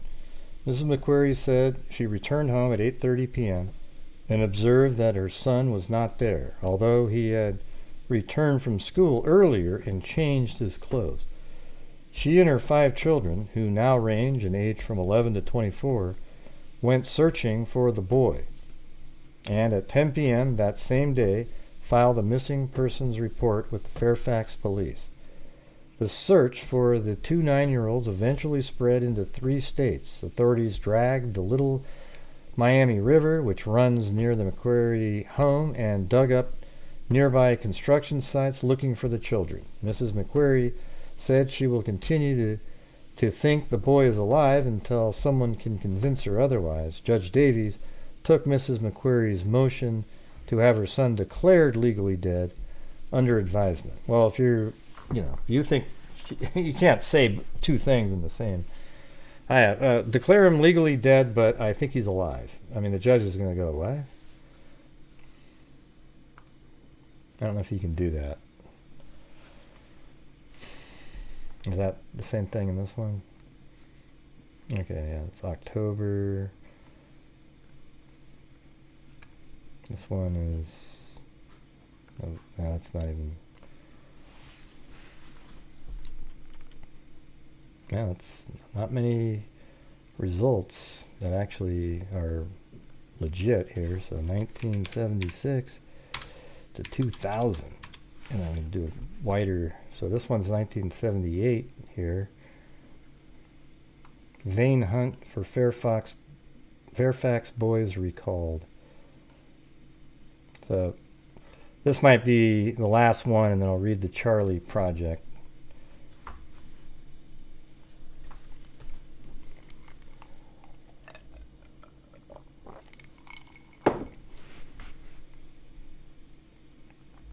Oh, yeah.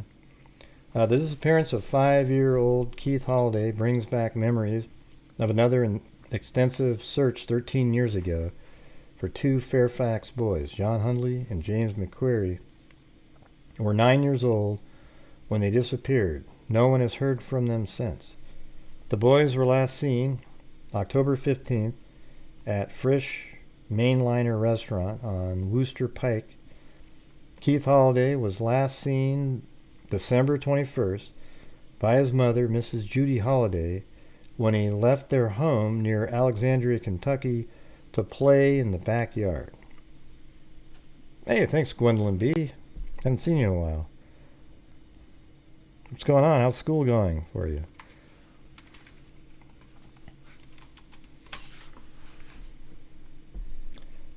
Should have called in earlier. You could have got your new grade, man. Maybe you would have pulled an A. Who knows?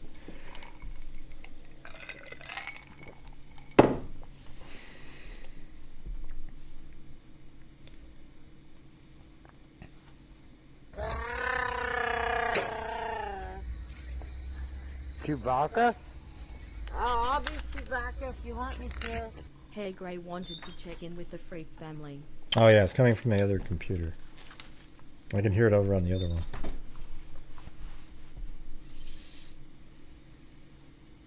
Yeah, they're crazy. Keith Holliday was last seen December 21st. His mother, Mrs. Judy Holliday, when he left their home near... This is the other story. Let me get to the... parents of the 2, Mrs. Gladys Hundley and Mr. and Mrs. James McQuarrie, could not explain why the boys disappeared. It seems as though the earth opened up and swallowed them. Yeah, I mean, there's some. How many cases have we seen just like this? It seems as though the earth opened up and just swallowed them.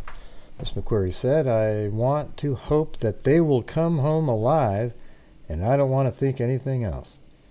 To spur the search, the Fairfax Teen Canteen offered a $100 reward for information leading to the boys' whereabouts. For a while, there was hope. The boys, meeting similar descriptions, spent a night in a gas station in Lilly, Kentucky, near London. They told 2 attendants and the owner of the station that they were from Fairfax and had left home. Mrs. Hundley drove to a small town to get more information on the boys. She learned that they were hitchhiking and said she was encouraged after talking to persons in the area. Her hopes were shattered that evening when 2 Loveland boys, ages 13 and 15, returned home and admitted to the hoax. Jesus, what a bunch of idiots. Except, you know what's weird? People that do hoaxes when there's murder, like missing persons and murders and people like those hoax people, they should be put in prison for like a decade or so, at least. These people, to have the mental ability to do something like that, it just shows that you have no business being part of society, because you are depraved at that point. You need a lot of years in prison to think through what you did. I mean, I that kind of stuff is, man. I mean, pranks are pranks. This isn't a prank, though. I mean, what joy did you get out of that? Now, what was funny to anybody? You know, people do pranks. Yep. But what was funny about giving hope to a mom?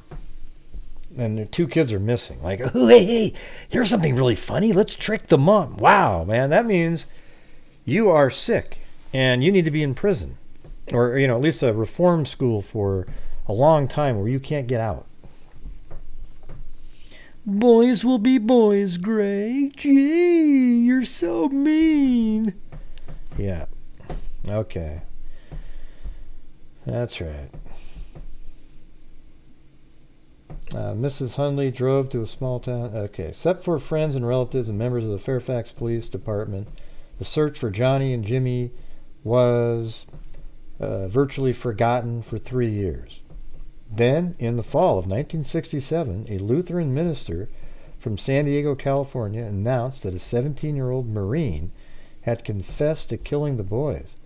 Gary Lee McKee was brought back to his hometown in Fairfax for questioning, but after an hour's search of the wooded area off Red Bank Road, near where McKee said he buried the bodies, the young Marine repudiated his confession.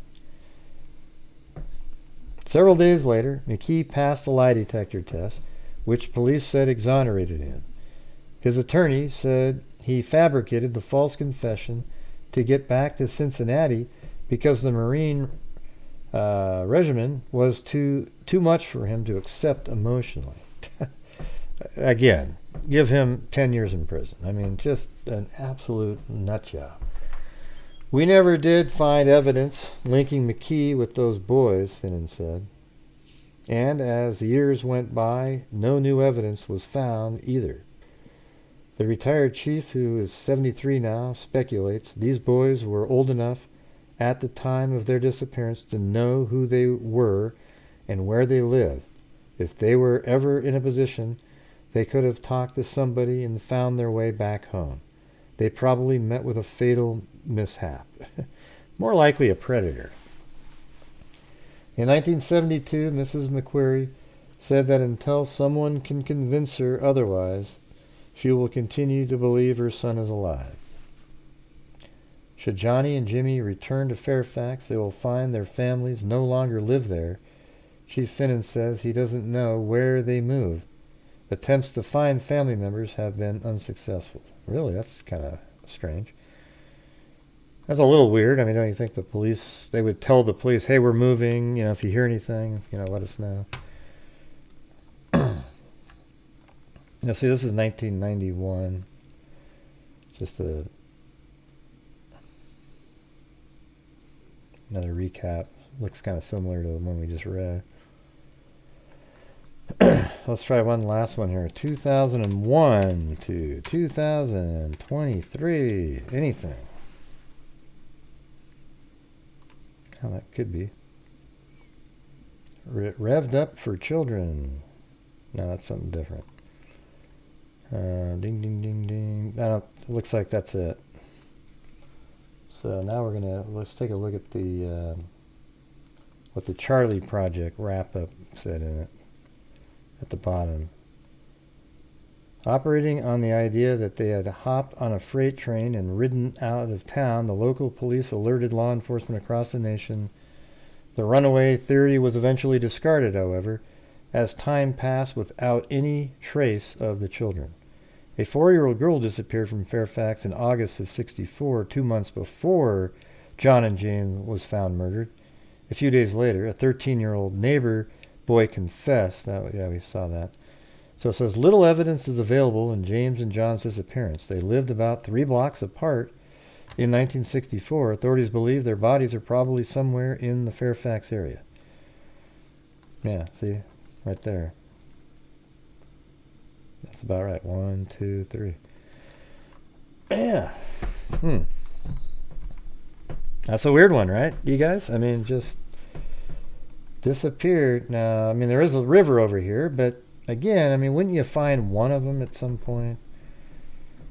It just, I think it's a predator, to be honest with you. I think a predator probably convinced them, hey, and just gave them a couple, slick little tricks. And they got in the car, and that was before people were aware of that, and then took them somewhere, and there might have been 2 guys, actually, and killed them. I mean, that's the only thing that really makes a lot of sense. And buried them and made sure nobody would ever see them again. So, wasn't that just really interesting? And that's what I'm saying. There's so many of those right there. I mean, it was, there wasn't a ton of facts in it. You guys want to see one that I was looking at earlier today that I spent so much time on it that eventually I just, I'm not even sure what to do with it. But let me show you this thing here. So this is Maud Robinson Crawford, right? And look at this file thing. And the reason it's this long is because I was going through it, and I was using the CharleyProject too because they have pretty good notes in there. And it mentioned this writer who did a series on this case in 1986, even though this happened in 1957, right? And look at these. Look at this right here. part 1. Look at how many. This is ridiculous. Watch this. On July 25th, part 1. July 30th, part 2. July 31st, part 3.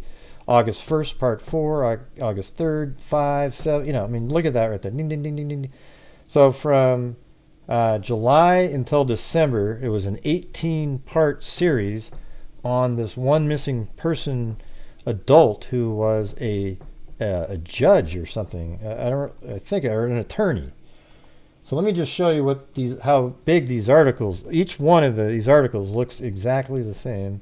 They're just something different. So maybe at some point we'll go do the first part and then do one article a day or something for a while. But here it is. Mystery in Camden, written by Beth Brickell. She's actually mentioned in the CharleyProject article.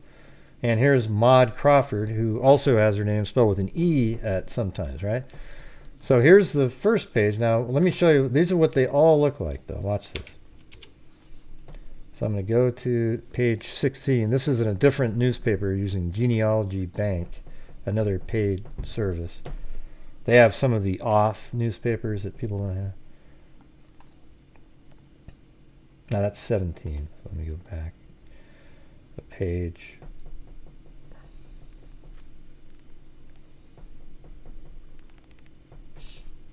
Yeah, so look at this. So they're all this big. They take up the entire page, just like this. So this is the first one, and it goes all the way to, I think, right there. And all the rest of those in here, these all look exactly like that. Okay, so they're just, and there are all these different theories on it. So I think it might be a really interesting one. If you guys would be interested in going over it at some point. You know, I started off in the newspapers here, 57, ding, ding, ding, ding, and I got up to 74, and then I was taking a look at the CharleyProject, and it mentioned this article, and then I just went through those, and I think that's pretty much it. Yeah, so how about we, one of these shows we'll go through up until here, and then we'll read the first one, and if it seems like, yeah, let's keep going, then we'll just kind of keep doing one here and there. But I guess that would mean you couldn't miss one before. I guess we'd have to do recaps or something, but because there's people who go, I didn't see it before. This is really boring. Gee, Gray. All right. All right, let's do another spin though. Here's the premise. I'll tell you right here.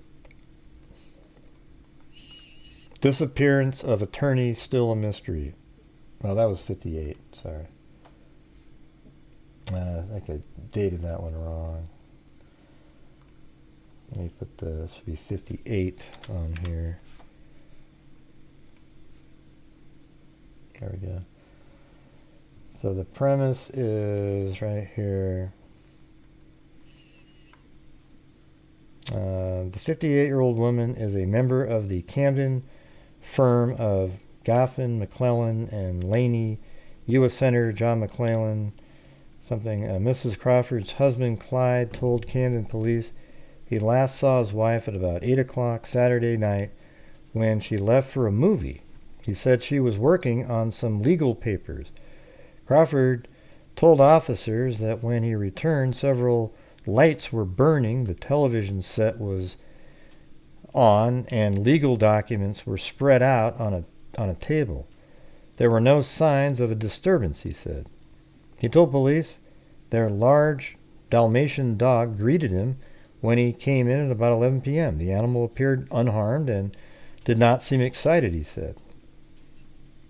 And then it says that the Crawfords have no children, several young women, a room on the upper floor of the Crawford home, but police said none was there at the time Miss Crawford disappeared. Miss Crawford, a native of Warren, Arkansas, that's in Arkansas here, has lived in Camden for about 40 years. She's been associated with the law firm for about 30 years, Miss Abel said, and was the city's first woman attorney. You know what was cool, what I read about her, was that she became an attorney just by, like, she didn't even go to law school. She read up on how to, all the stuff on her own and passed and got the highest score of anybody. So anyways, just this lady, but apparently it's pretty intriguing stuff. Later on, it turns into this big. So I mean, we could just try it at some point and see what happens. All right, I don't know how. It doesn't have all the stuff that people like. It's an older person, right? And to me, they're all interesting. I don't really give a shit, but I'm just talking about, based on doing this for a while, you see the numbers.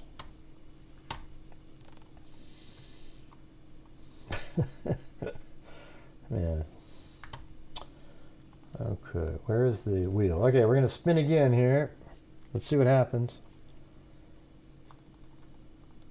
And some of these could be really short because some have nothing. Okay. That was a pretty interesting one.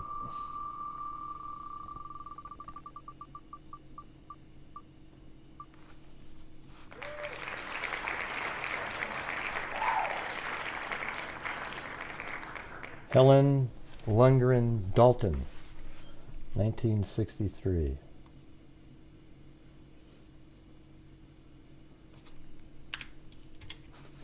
Just a second. Gotta go to the chronological cases.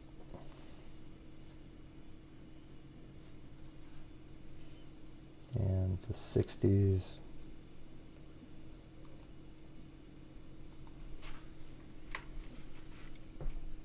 Come on. Alright, Helen. Yeah, there she is. There's only one Helen on the entire page. And this one's kind of long here. So, and it's amazing too, because the older articles, people covered missing persons cases back in the 50s and 60s way more than later. I mean, they really covered those cases. It was big news in the paper. It was a mystery. And for some reason now, well, especially nowadays, there's so many people that are missing on their own free will, but back then it wasn't quite the same.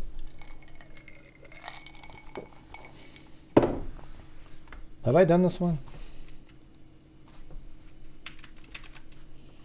Let's check. Her face looks familiar. Allison Kathleen Dalton. I've done a Allison Kathleen Dalton, Selena Dalton, and I think Dalton, Allison. Yeah, so that we just we did a full circle there and wasn't in there.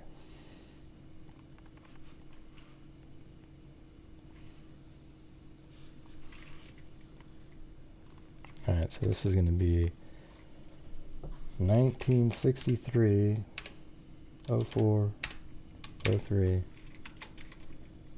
April 3rd, 1963, and my head's about to spin off.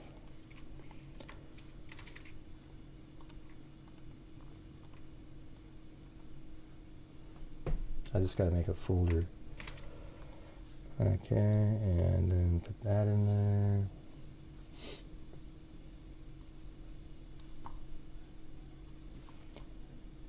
Okay, and this is in Greensboro, North Carolina. So probably if you went to newspaper.com and typed in Helen Lundgren Dalton.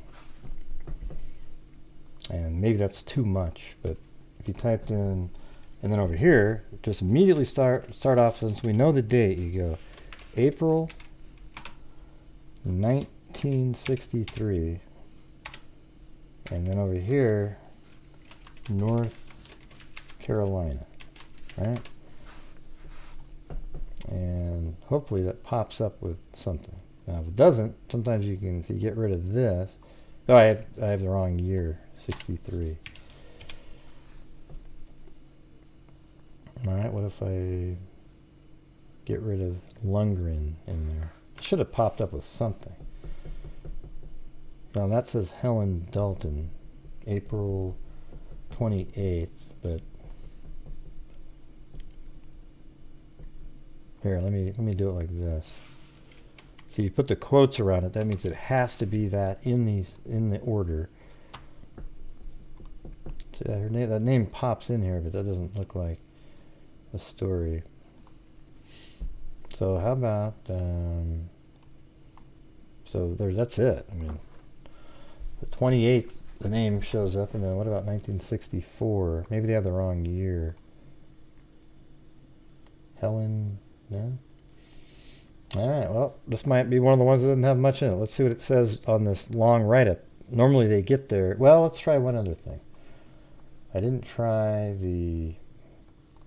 this other site. Like I said, they might have the answer. Helen L.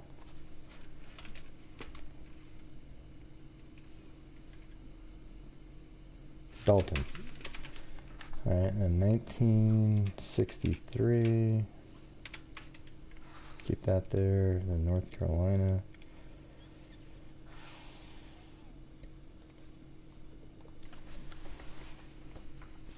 Is anybody else there? Cindy typed in, the name sounds familiar, like 10 minutes ago.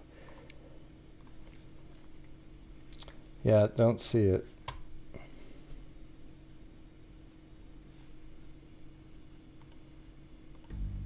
Yeah, you need that playing in the background.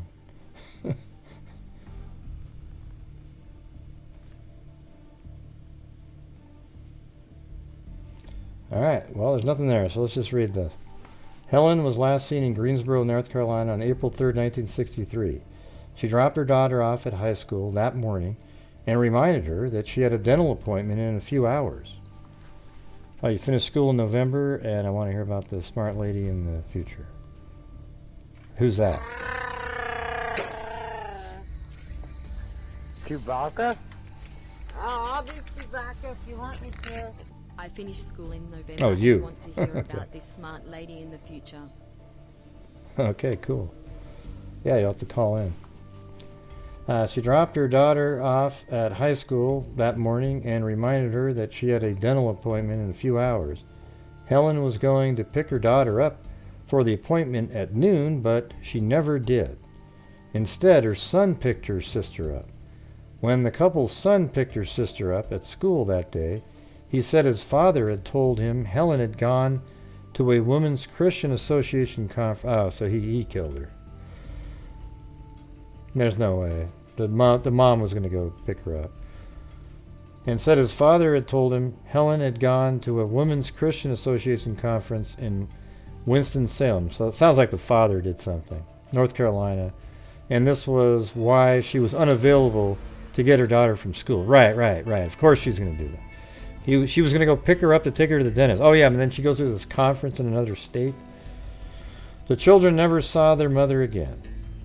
At the time of the disappearance, Helen lived in the 100 block of Mears Chapel Road with her husband of 19 years, Donald, and their two teenage children. Donald operated a heating and air conditioning repair business behind their home, and Helen ran her own business, Bonnie's Beauty Shop.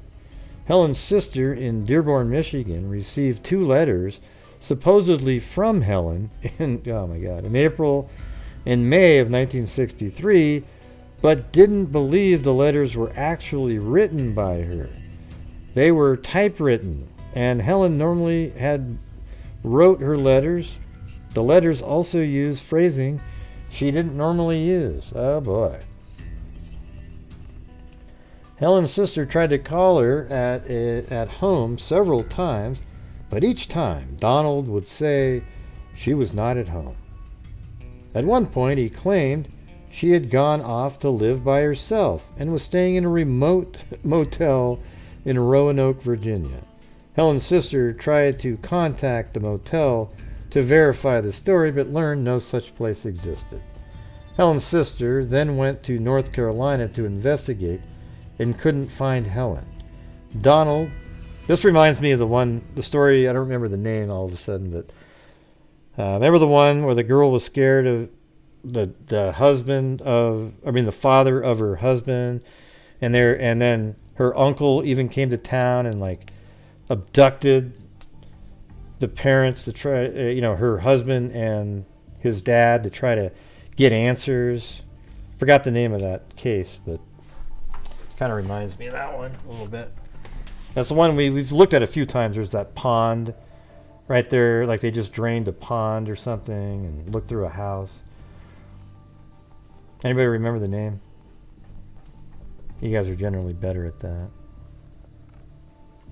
When interviewed, Donald said Helen had left him and taken $20,000 in cash with her, and that he thought, Helen's sister then went to North Carolina to investigate and couldn't find Helen. Donald wouldn't let her into the house and wasn't helpful as to her whereabouts. He said she had simply left him, taking a large sum of money with her, and seemed unconcerned about it. But Helen's sister suspected foul play. On August 22nd, over 4 months after she disappeared, her sister reported her missing. It took you too long, too, though. Come on, you guys got to remember the one I'm talking about. It was the one where the husband... Oh, yeah. Well, as part of the story, remember the husband's, children, or what was it? The grandparents and some other set of kids died in the house fire. It was like the husband's parents. Oh, crap. Man, I can't remember it. I actually talked to the daughter, the one that's actually mentioned in the articles in that one. Because they had a 2-year-old child. And remember, the husband just didn't want to have any kids at all. And she was pregnant, so he killed his wife and the unborn child, and then just sort of let other people take care of the child. Nah, it wasn't Sutter. Now, we don't cover cases that other people even have heard about half the time. When interviewed, Donald said Helen had left him and taken about $20,000 in cash with her, and he thought she had left to have a lesbian relationship with a woman named Wanda Fleming. He said he hadn't seen Helen since she left, but that she did call him sometime in July. When asked why he hadn't reported Helen missing, Donald said he didn't know. He was seeing another woman by this time. Well, yeah, you didn't want her, you didn't want her around. You had somebody else. And you didn't want to pay child support, so you killed her. I mean, this is just the classic story. And he said he didn't care about the missing money, but helped Helen return for the sake of their children. Police check. This actually sounds a little bit like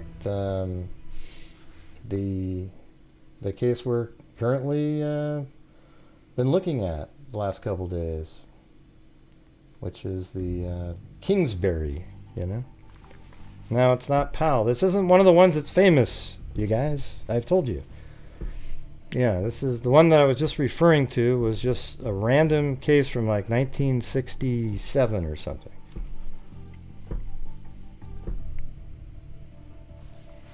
And I guess that's a way I could figure it out. Do something like this.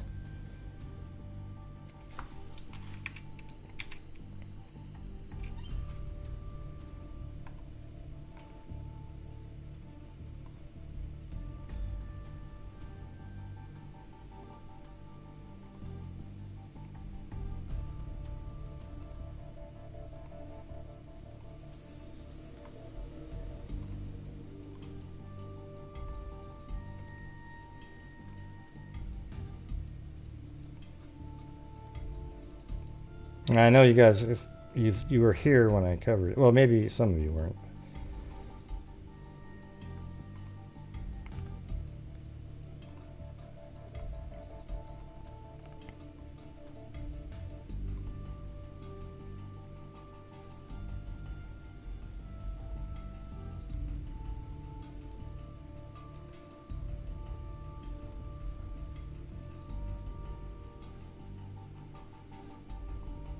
Sims family murder.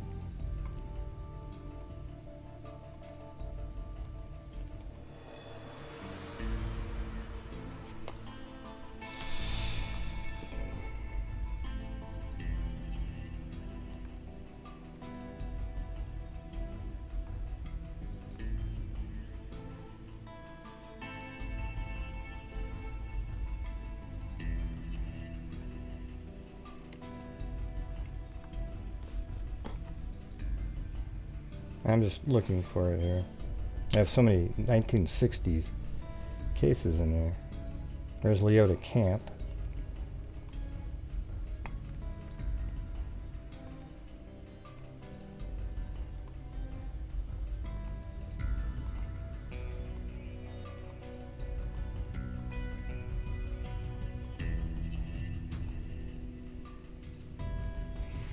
Man, I've covered so many cases, it's ridiculous.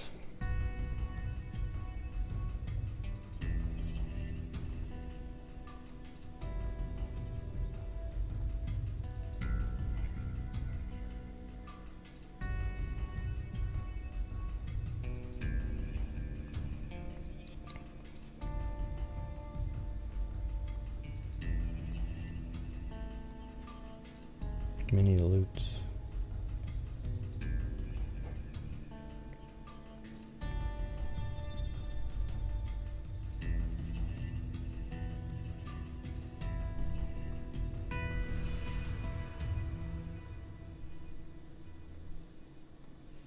I think it should be coming up because we're based on the right hand side there. Watch, it'll be a different, like 1971.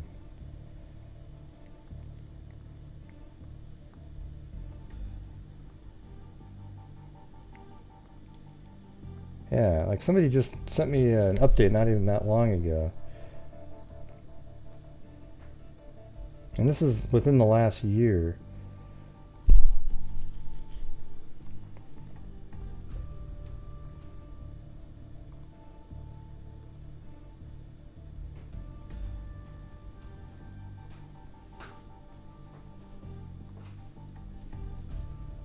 Yeah, so I think we're getting close.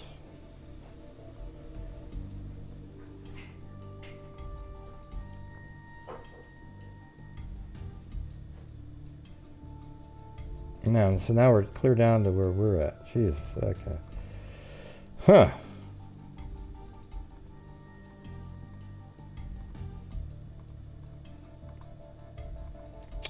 Well, maybe the name will pop into my head. It was some kind of like Nordic type name, I think. Maybe it was Baal or... Yeah, definitely is 1960s something, but...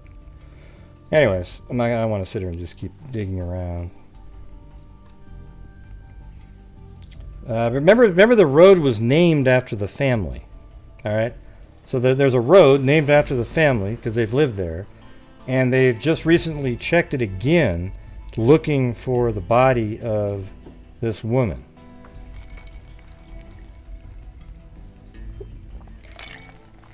Doesn't ring a bell? Yeah, that's too bad. That's too bad.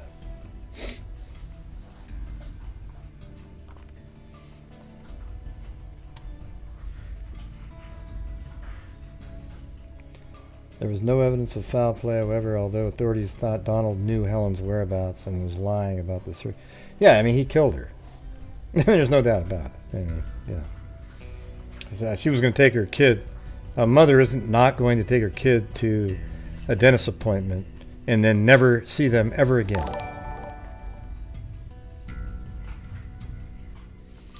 Yeah, the name, it's not too difficult of a name, I just can't remember it, unfortunately. I had everything organized in there, but it just didn't pop. I might have, let me try one more thing. Let me start right here and go up. Maybe it's the 70s. Oh wait, oops. It's 19, like that. I'll start from the bottom. Because it could have been like early 70s.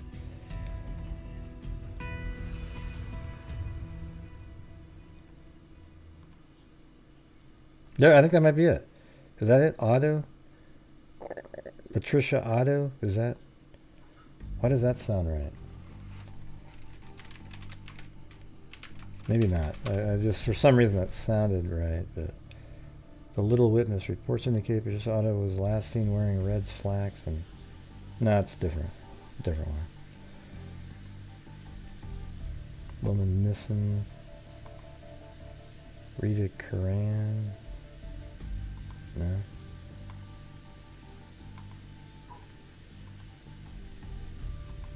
I was almost positive it was in the 60s, but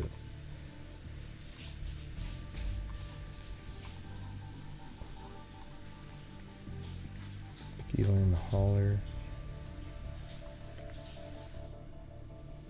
Beverly Ann Ward.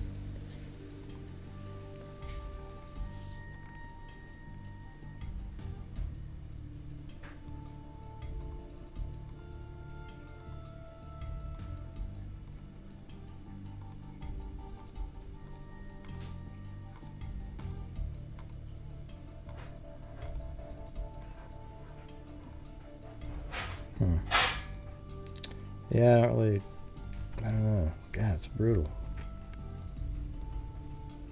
I mean, it's possible I didn't put the year, just her name, then that would make it harder.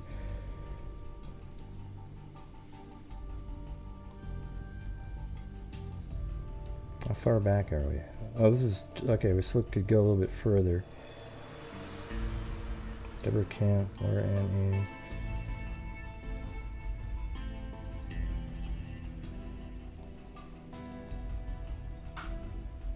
Wasn't it like Ball or was that?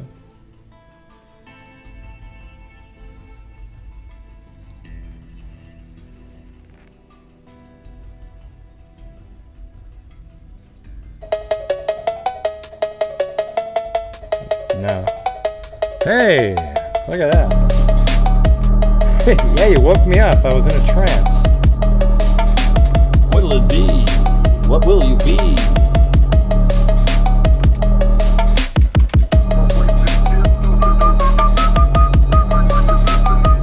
Wow, you got a raise. Awesome. Thank you.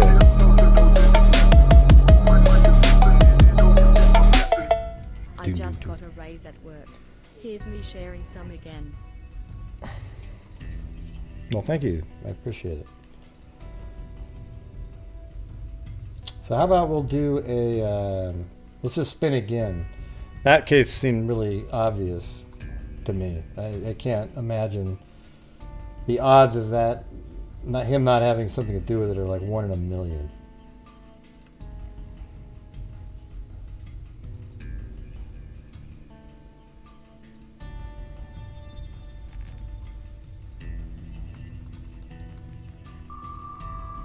Thank you, Lisa Taylor.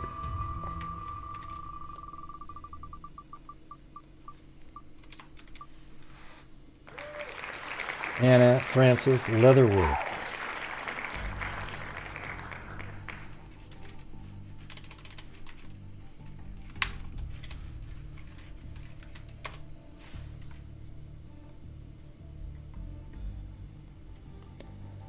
We'll try that one out. Hold on a second. God, that little Kit Kat bar looks pretty good over there.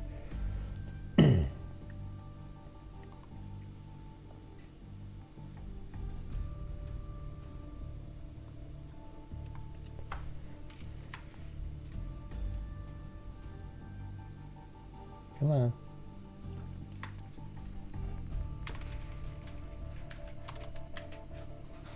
There it is. There's her right there. Let's just see, without looking at anything first, let's see if it shows up somewhere. Anna Leatherwood. There won't be anything there, but I just... This is in Tennessee.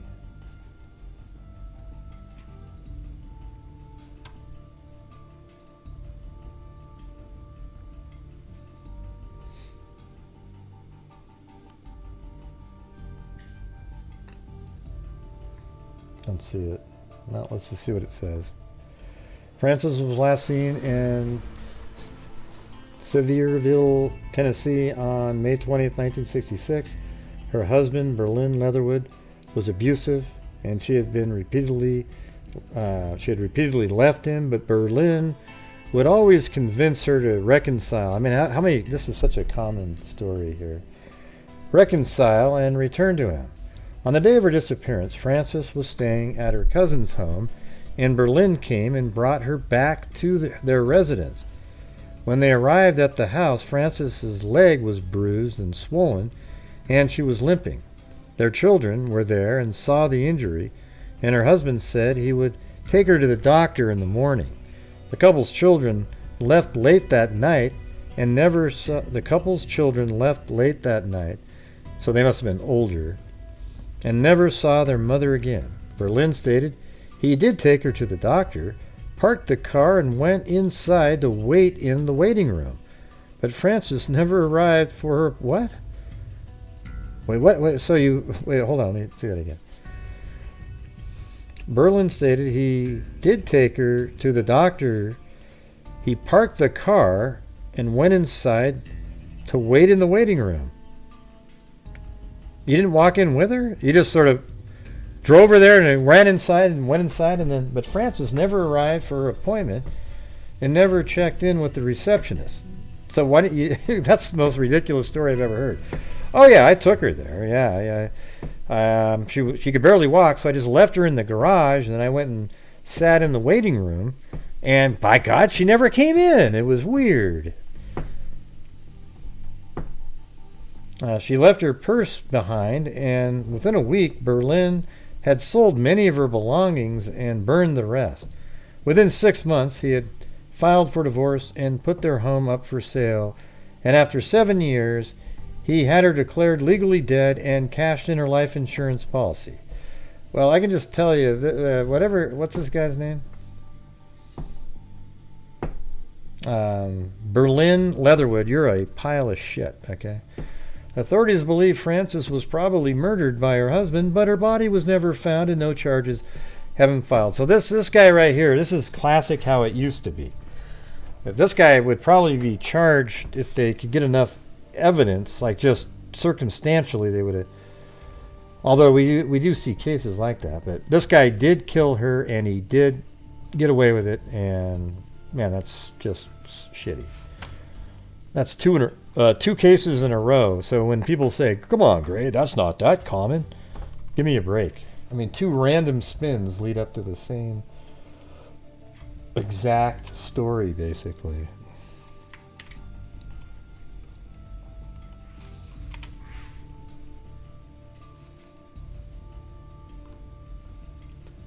Okay, so there's the list that I'm spinning from.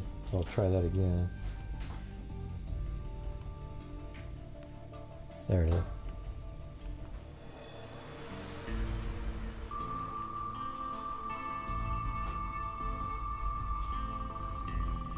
Now that whole no body, no crime thing isn't true. Okay. Let's see. John Eric Lake.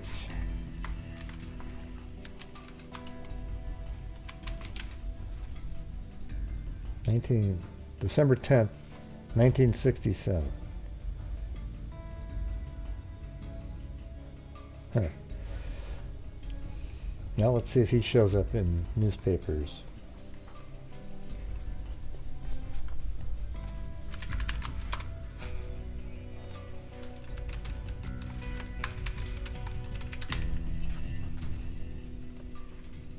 New York.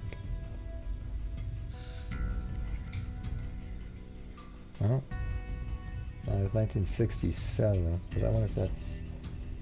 Actually, I think that's him. Actually, I think that is him. Mr. and Mrs. John Eric Lake. And, I mean, look. You don't think that that's the same guy right there? Look at that. I mean, that's got to be... If that's not the same John Eric Lake, then we've got alien abductions happening. I mean, this is... Look at that. Same everything. Except this is 1952 here. This is just a wedding shot. Had nothing to do with it. So this is 1967. No, it's definitely the same guy. Yeah.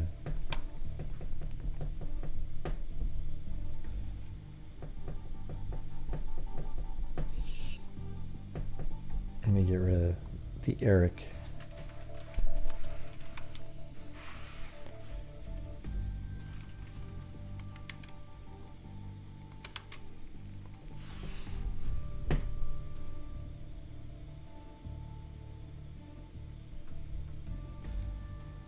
That's December. Yeah, he's not going to be in there. So let's see what it says. Lake was last seen late in the evening in Midtown in New York City borough of Manhattan, same city and everything. On December 10th, 1967, he had dinner and several drinks with a female acquaintance that day.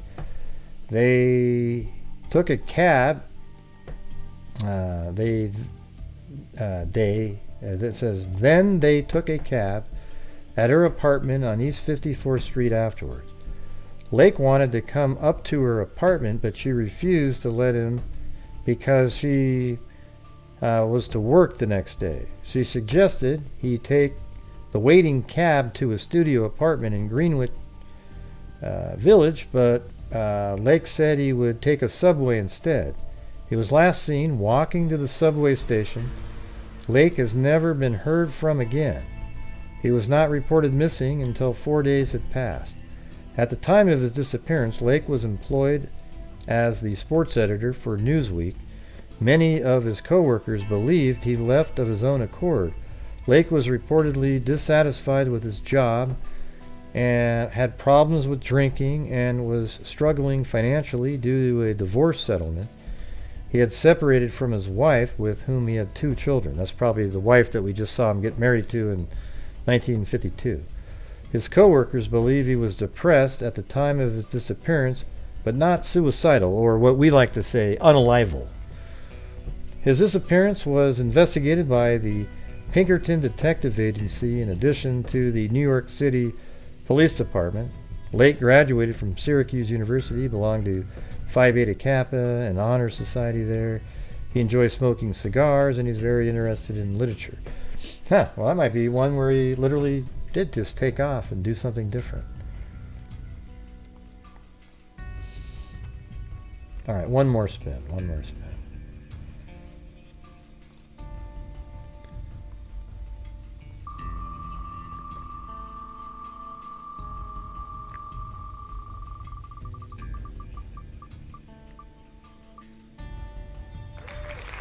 Karen Donahue.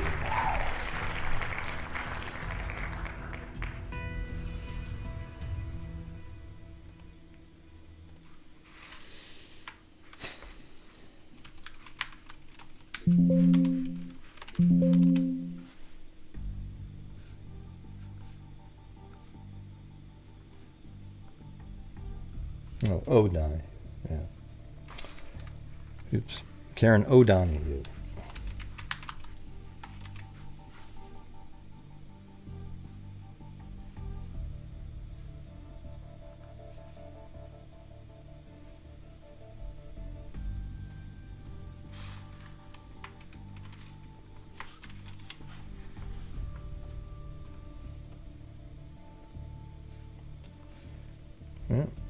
It's 1969.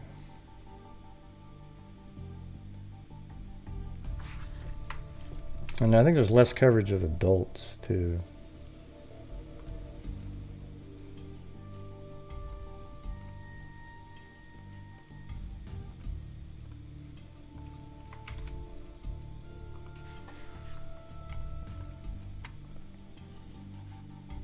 (1969) Massachusetts.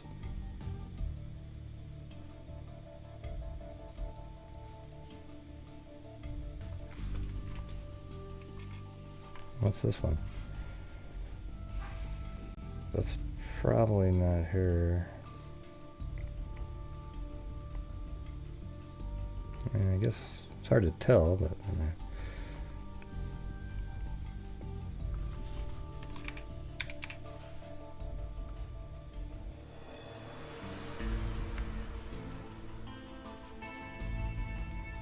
Well, I don't see. one in here. That's July's. Well, let's see what it says. It's probably, oh, nothing. Look at that. Well, Donahue was last seen Springfield, Massachusetts, July 2nd, 1969. She was engaged to be married and may have left her fiancé. She vanished without a trace and has never been heard from again. Few details are available in her case. Wow. Crazy. Well, that was so short, we'll have to spin again.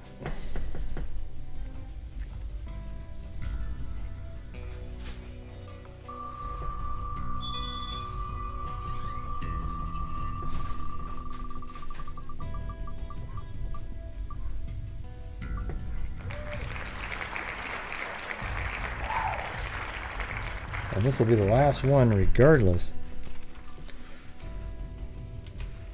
Denise.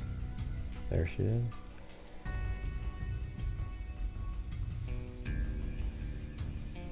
Okay. So let's try this.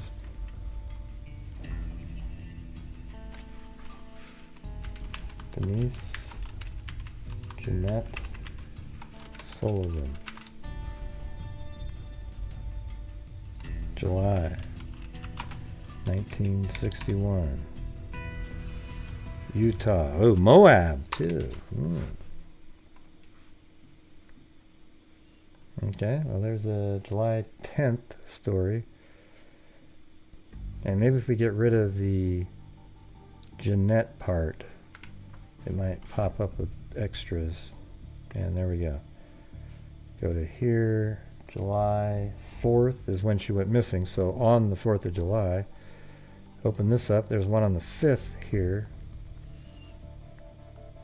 Officer center search near Dead Horse Point. Mrs. Jeanette Sullivan, about 40, died in... Is that the same one? Died in the Daugherty. That can't be the same one, right? Because they don't do dead people. Oh, it's Jeanette. That says Mrs. Jeanette Peter. Let me go back over here. Denise Sullivan. Let me make sure that that's in there. All right. All right, so that 5th. Not sure why they have... Well, I guess it is Denise. Let me go to this one.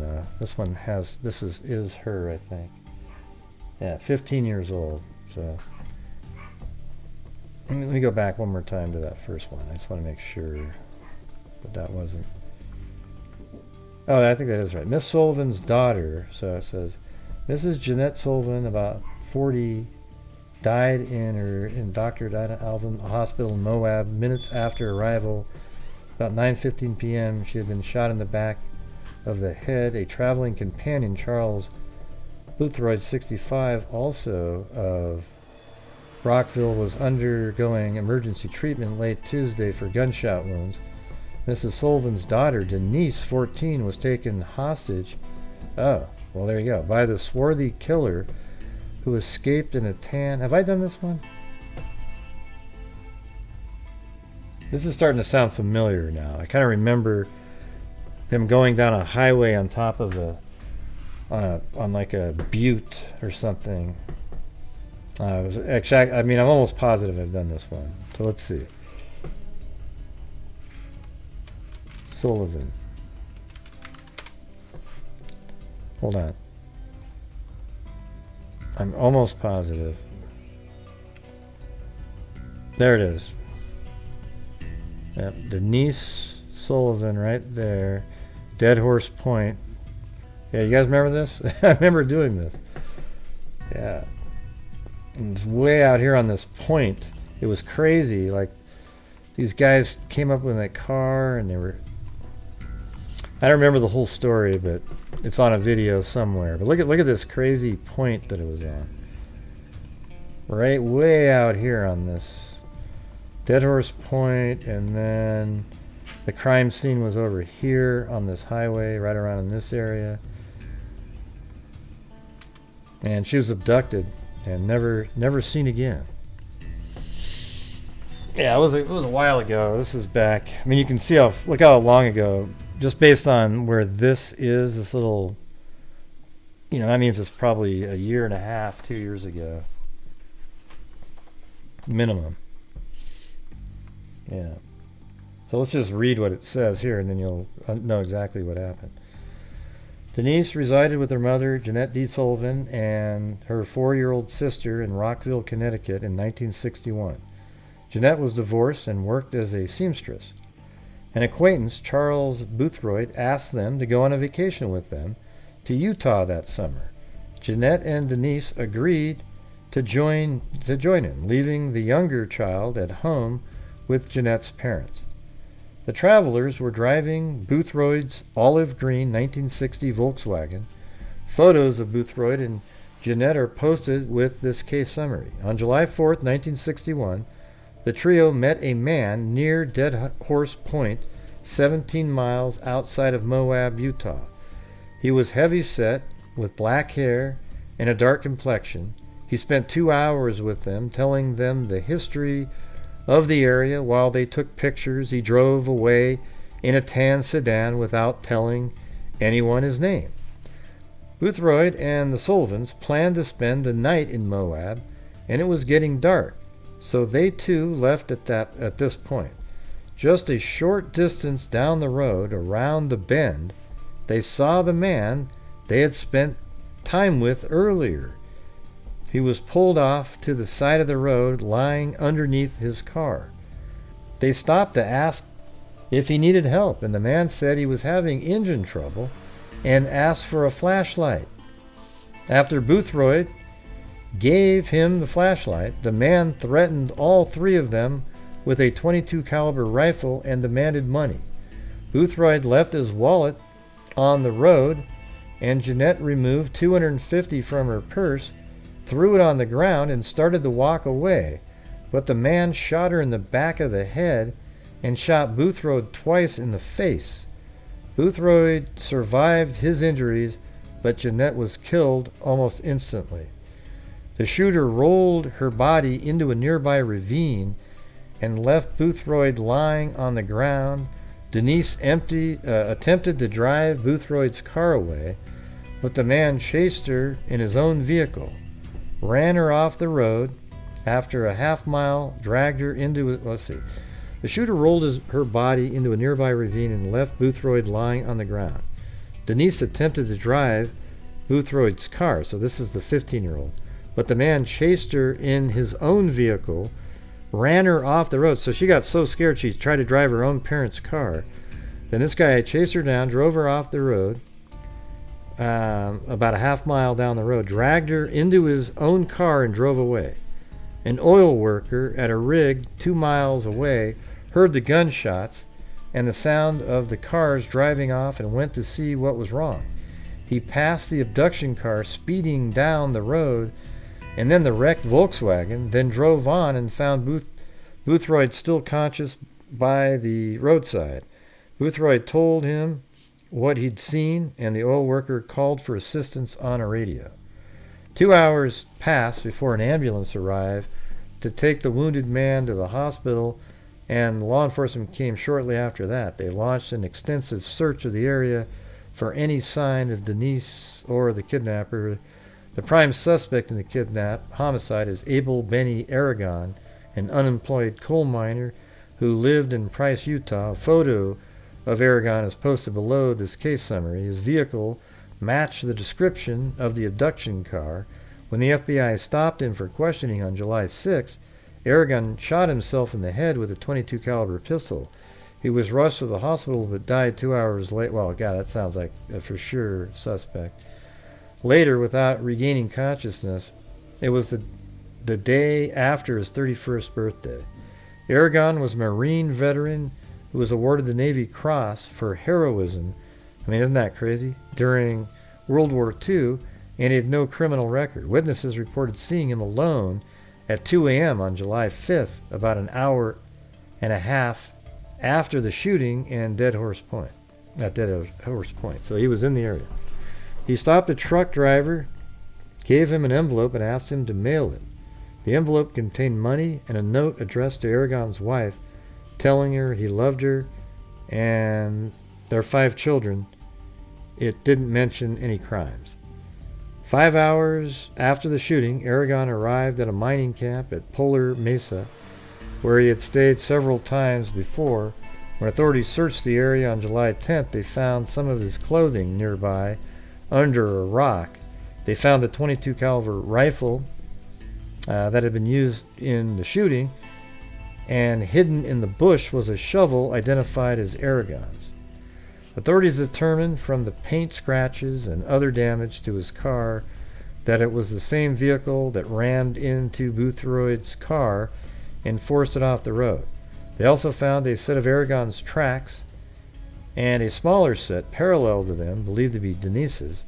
They never found any trace of Denise herself, however. Foul play is strongly suspected in Denise's case. Well, of course, it's not just strongly. It's weird how they word stuff. This guy is the killer, and he killed Denise, and we don't know where she is. Right? I mean, it's pretty freaking obvious.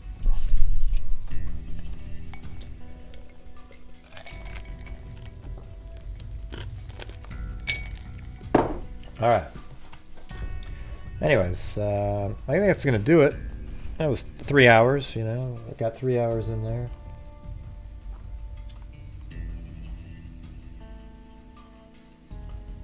So we'll spin for one of the coming up notebooks that we'll be getting somewhat soon.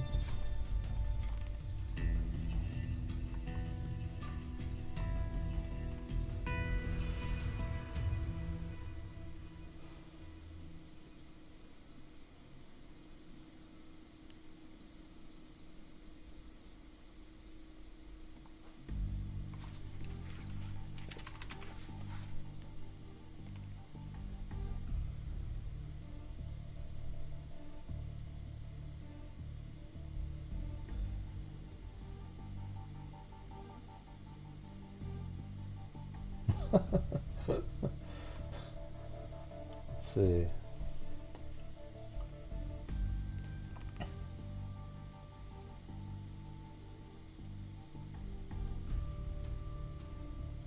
I was just checking out. Let's see. I want to make sure I got these. Yeah, I think I got everybody in there.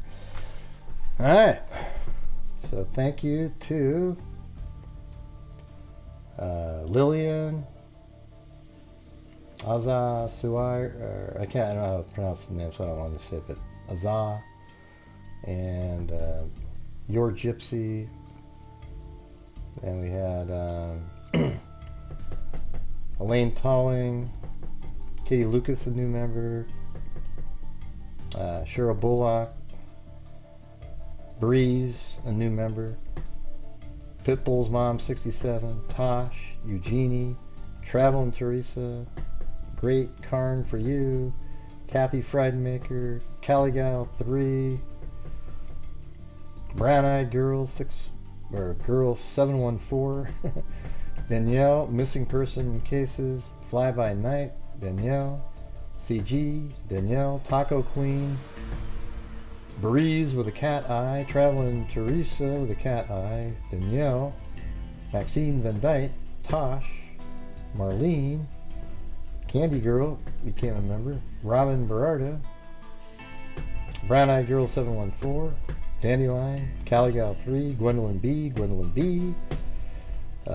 B again, and Lisa Taylor. And then Jim Lawn right at the end there.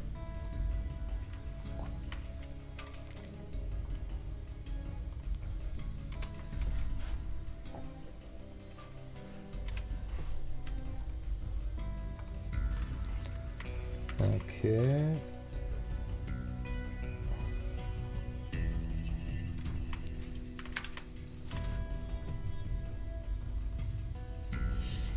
Okay, here we go. We're going to do a spin now for the notebook. Here we go. I'd like to meet a courthouse lady with lizard eyes. Yeah.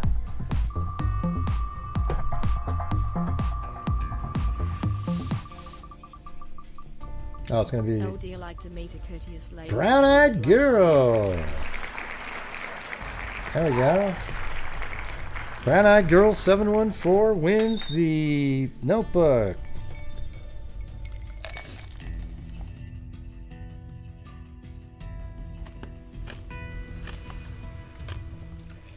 Anyways, I thought that was pretty interesting. I wouldn't mind doing more of those because it's interesting for me too. Just the random cases that are out there. I mean, those two were so obviously, all of them were obvious. Those last three that we just did were, you know exactly what happened. Husband killed two, and then in that last case, obviously, they had the right guy. So, anyways, thank you all for being here tonight. I appreciate it. Hopefully you guys found it at least mildly interesting. I wish we'd had some actual callers calling in regarding the... wait, did she... Let me see something. Nope, didn't hear anything.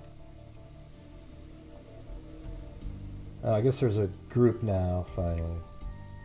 They did make a group for Breaja Daugherty, so we'll check it. Take a look at that.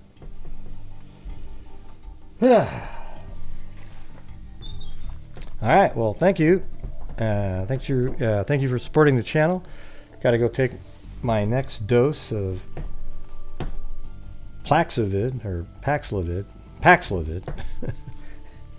and go through another night where your mouth tastes like the bitter aftertaste of eating grapefruit. Yeah. So, all right, we'll see you tomorrow, and yes, we'll be doing the trial in the morning. So for those of you who are watching the Letitia Stout trial, we'll be getting that going again. All right, so thank you very much. We'll see you guys tomorrow, and as I always say, until next time, be safe out there.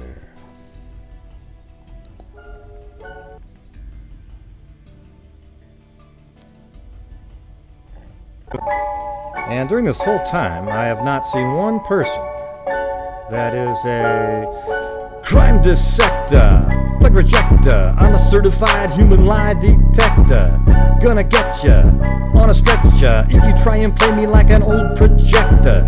Crime sector is my nectar. Professor Greg is gonna give another lecture. Crime collector, freak connector, and I'm always gonna be a pup protector. Fool deflector, interceptor, and I'm meaner than a spectre with a vector on his pector. With all respect, y'all, just remember I've a temple fucking check ya. I have no agenda, I'm no pretender, and I'll serve it to you straight without the blender. And in the end, I'm gonna send ya on a mission to reveal the true offender. Alright, everybody, thank you. Harley, oh, I don't know, Cindy. Jesus, who knows who's up tomorrow? Alright, everybody, thanks. What are you doing, Gray? Well, I'm ending the show. Okay. Good night, everybody. Gee. Good night, Mary Lou. Good night, everybody. We'll see you tomorrow. Be safe out there.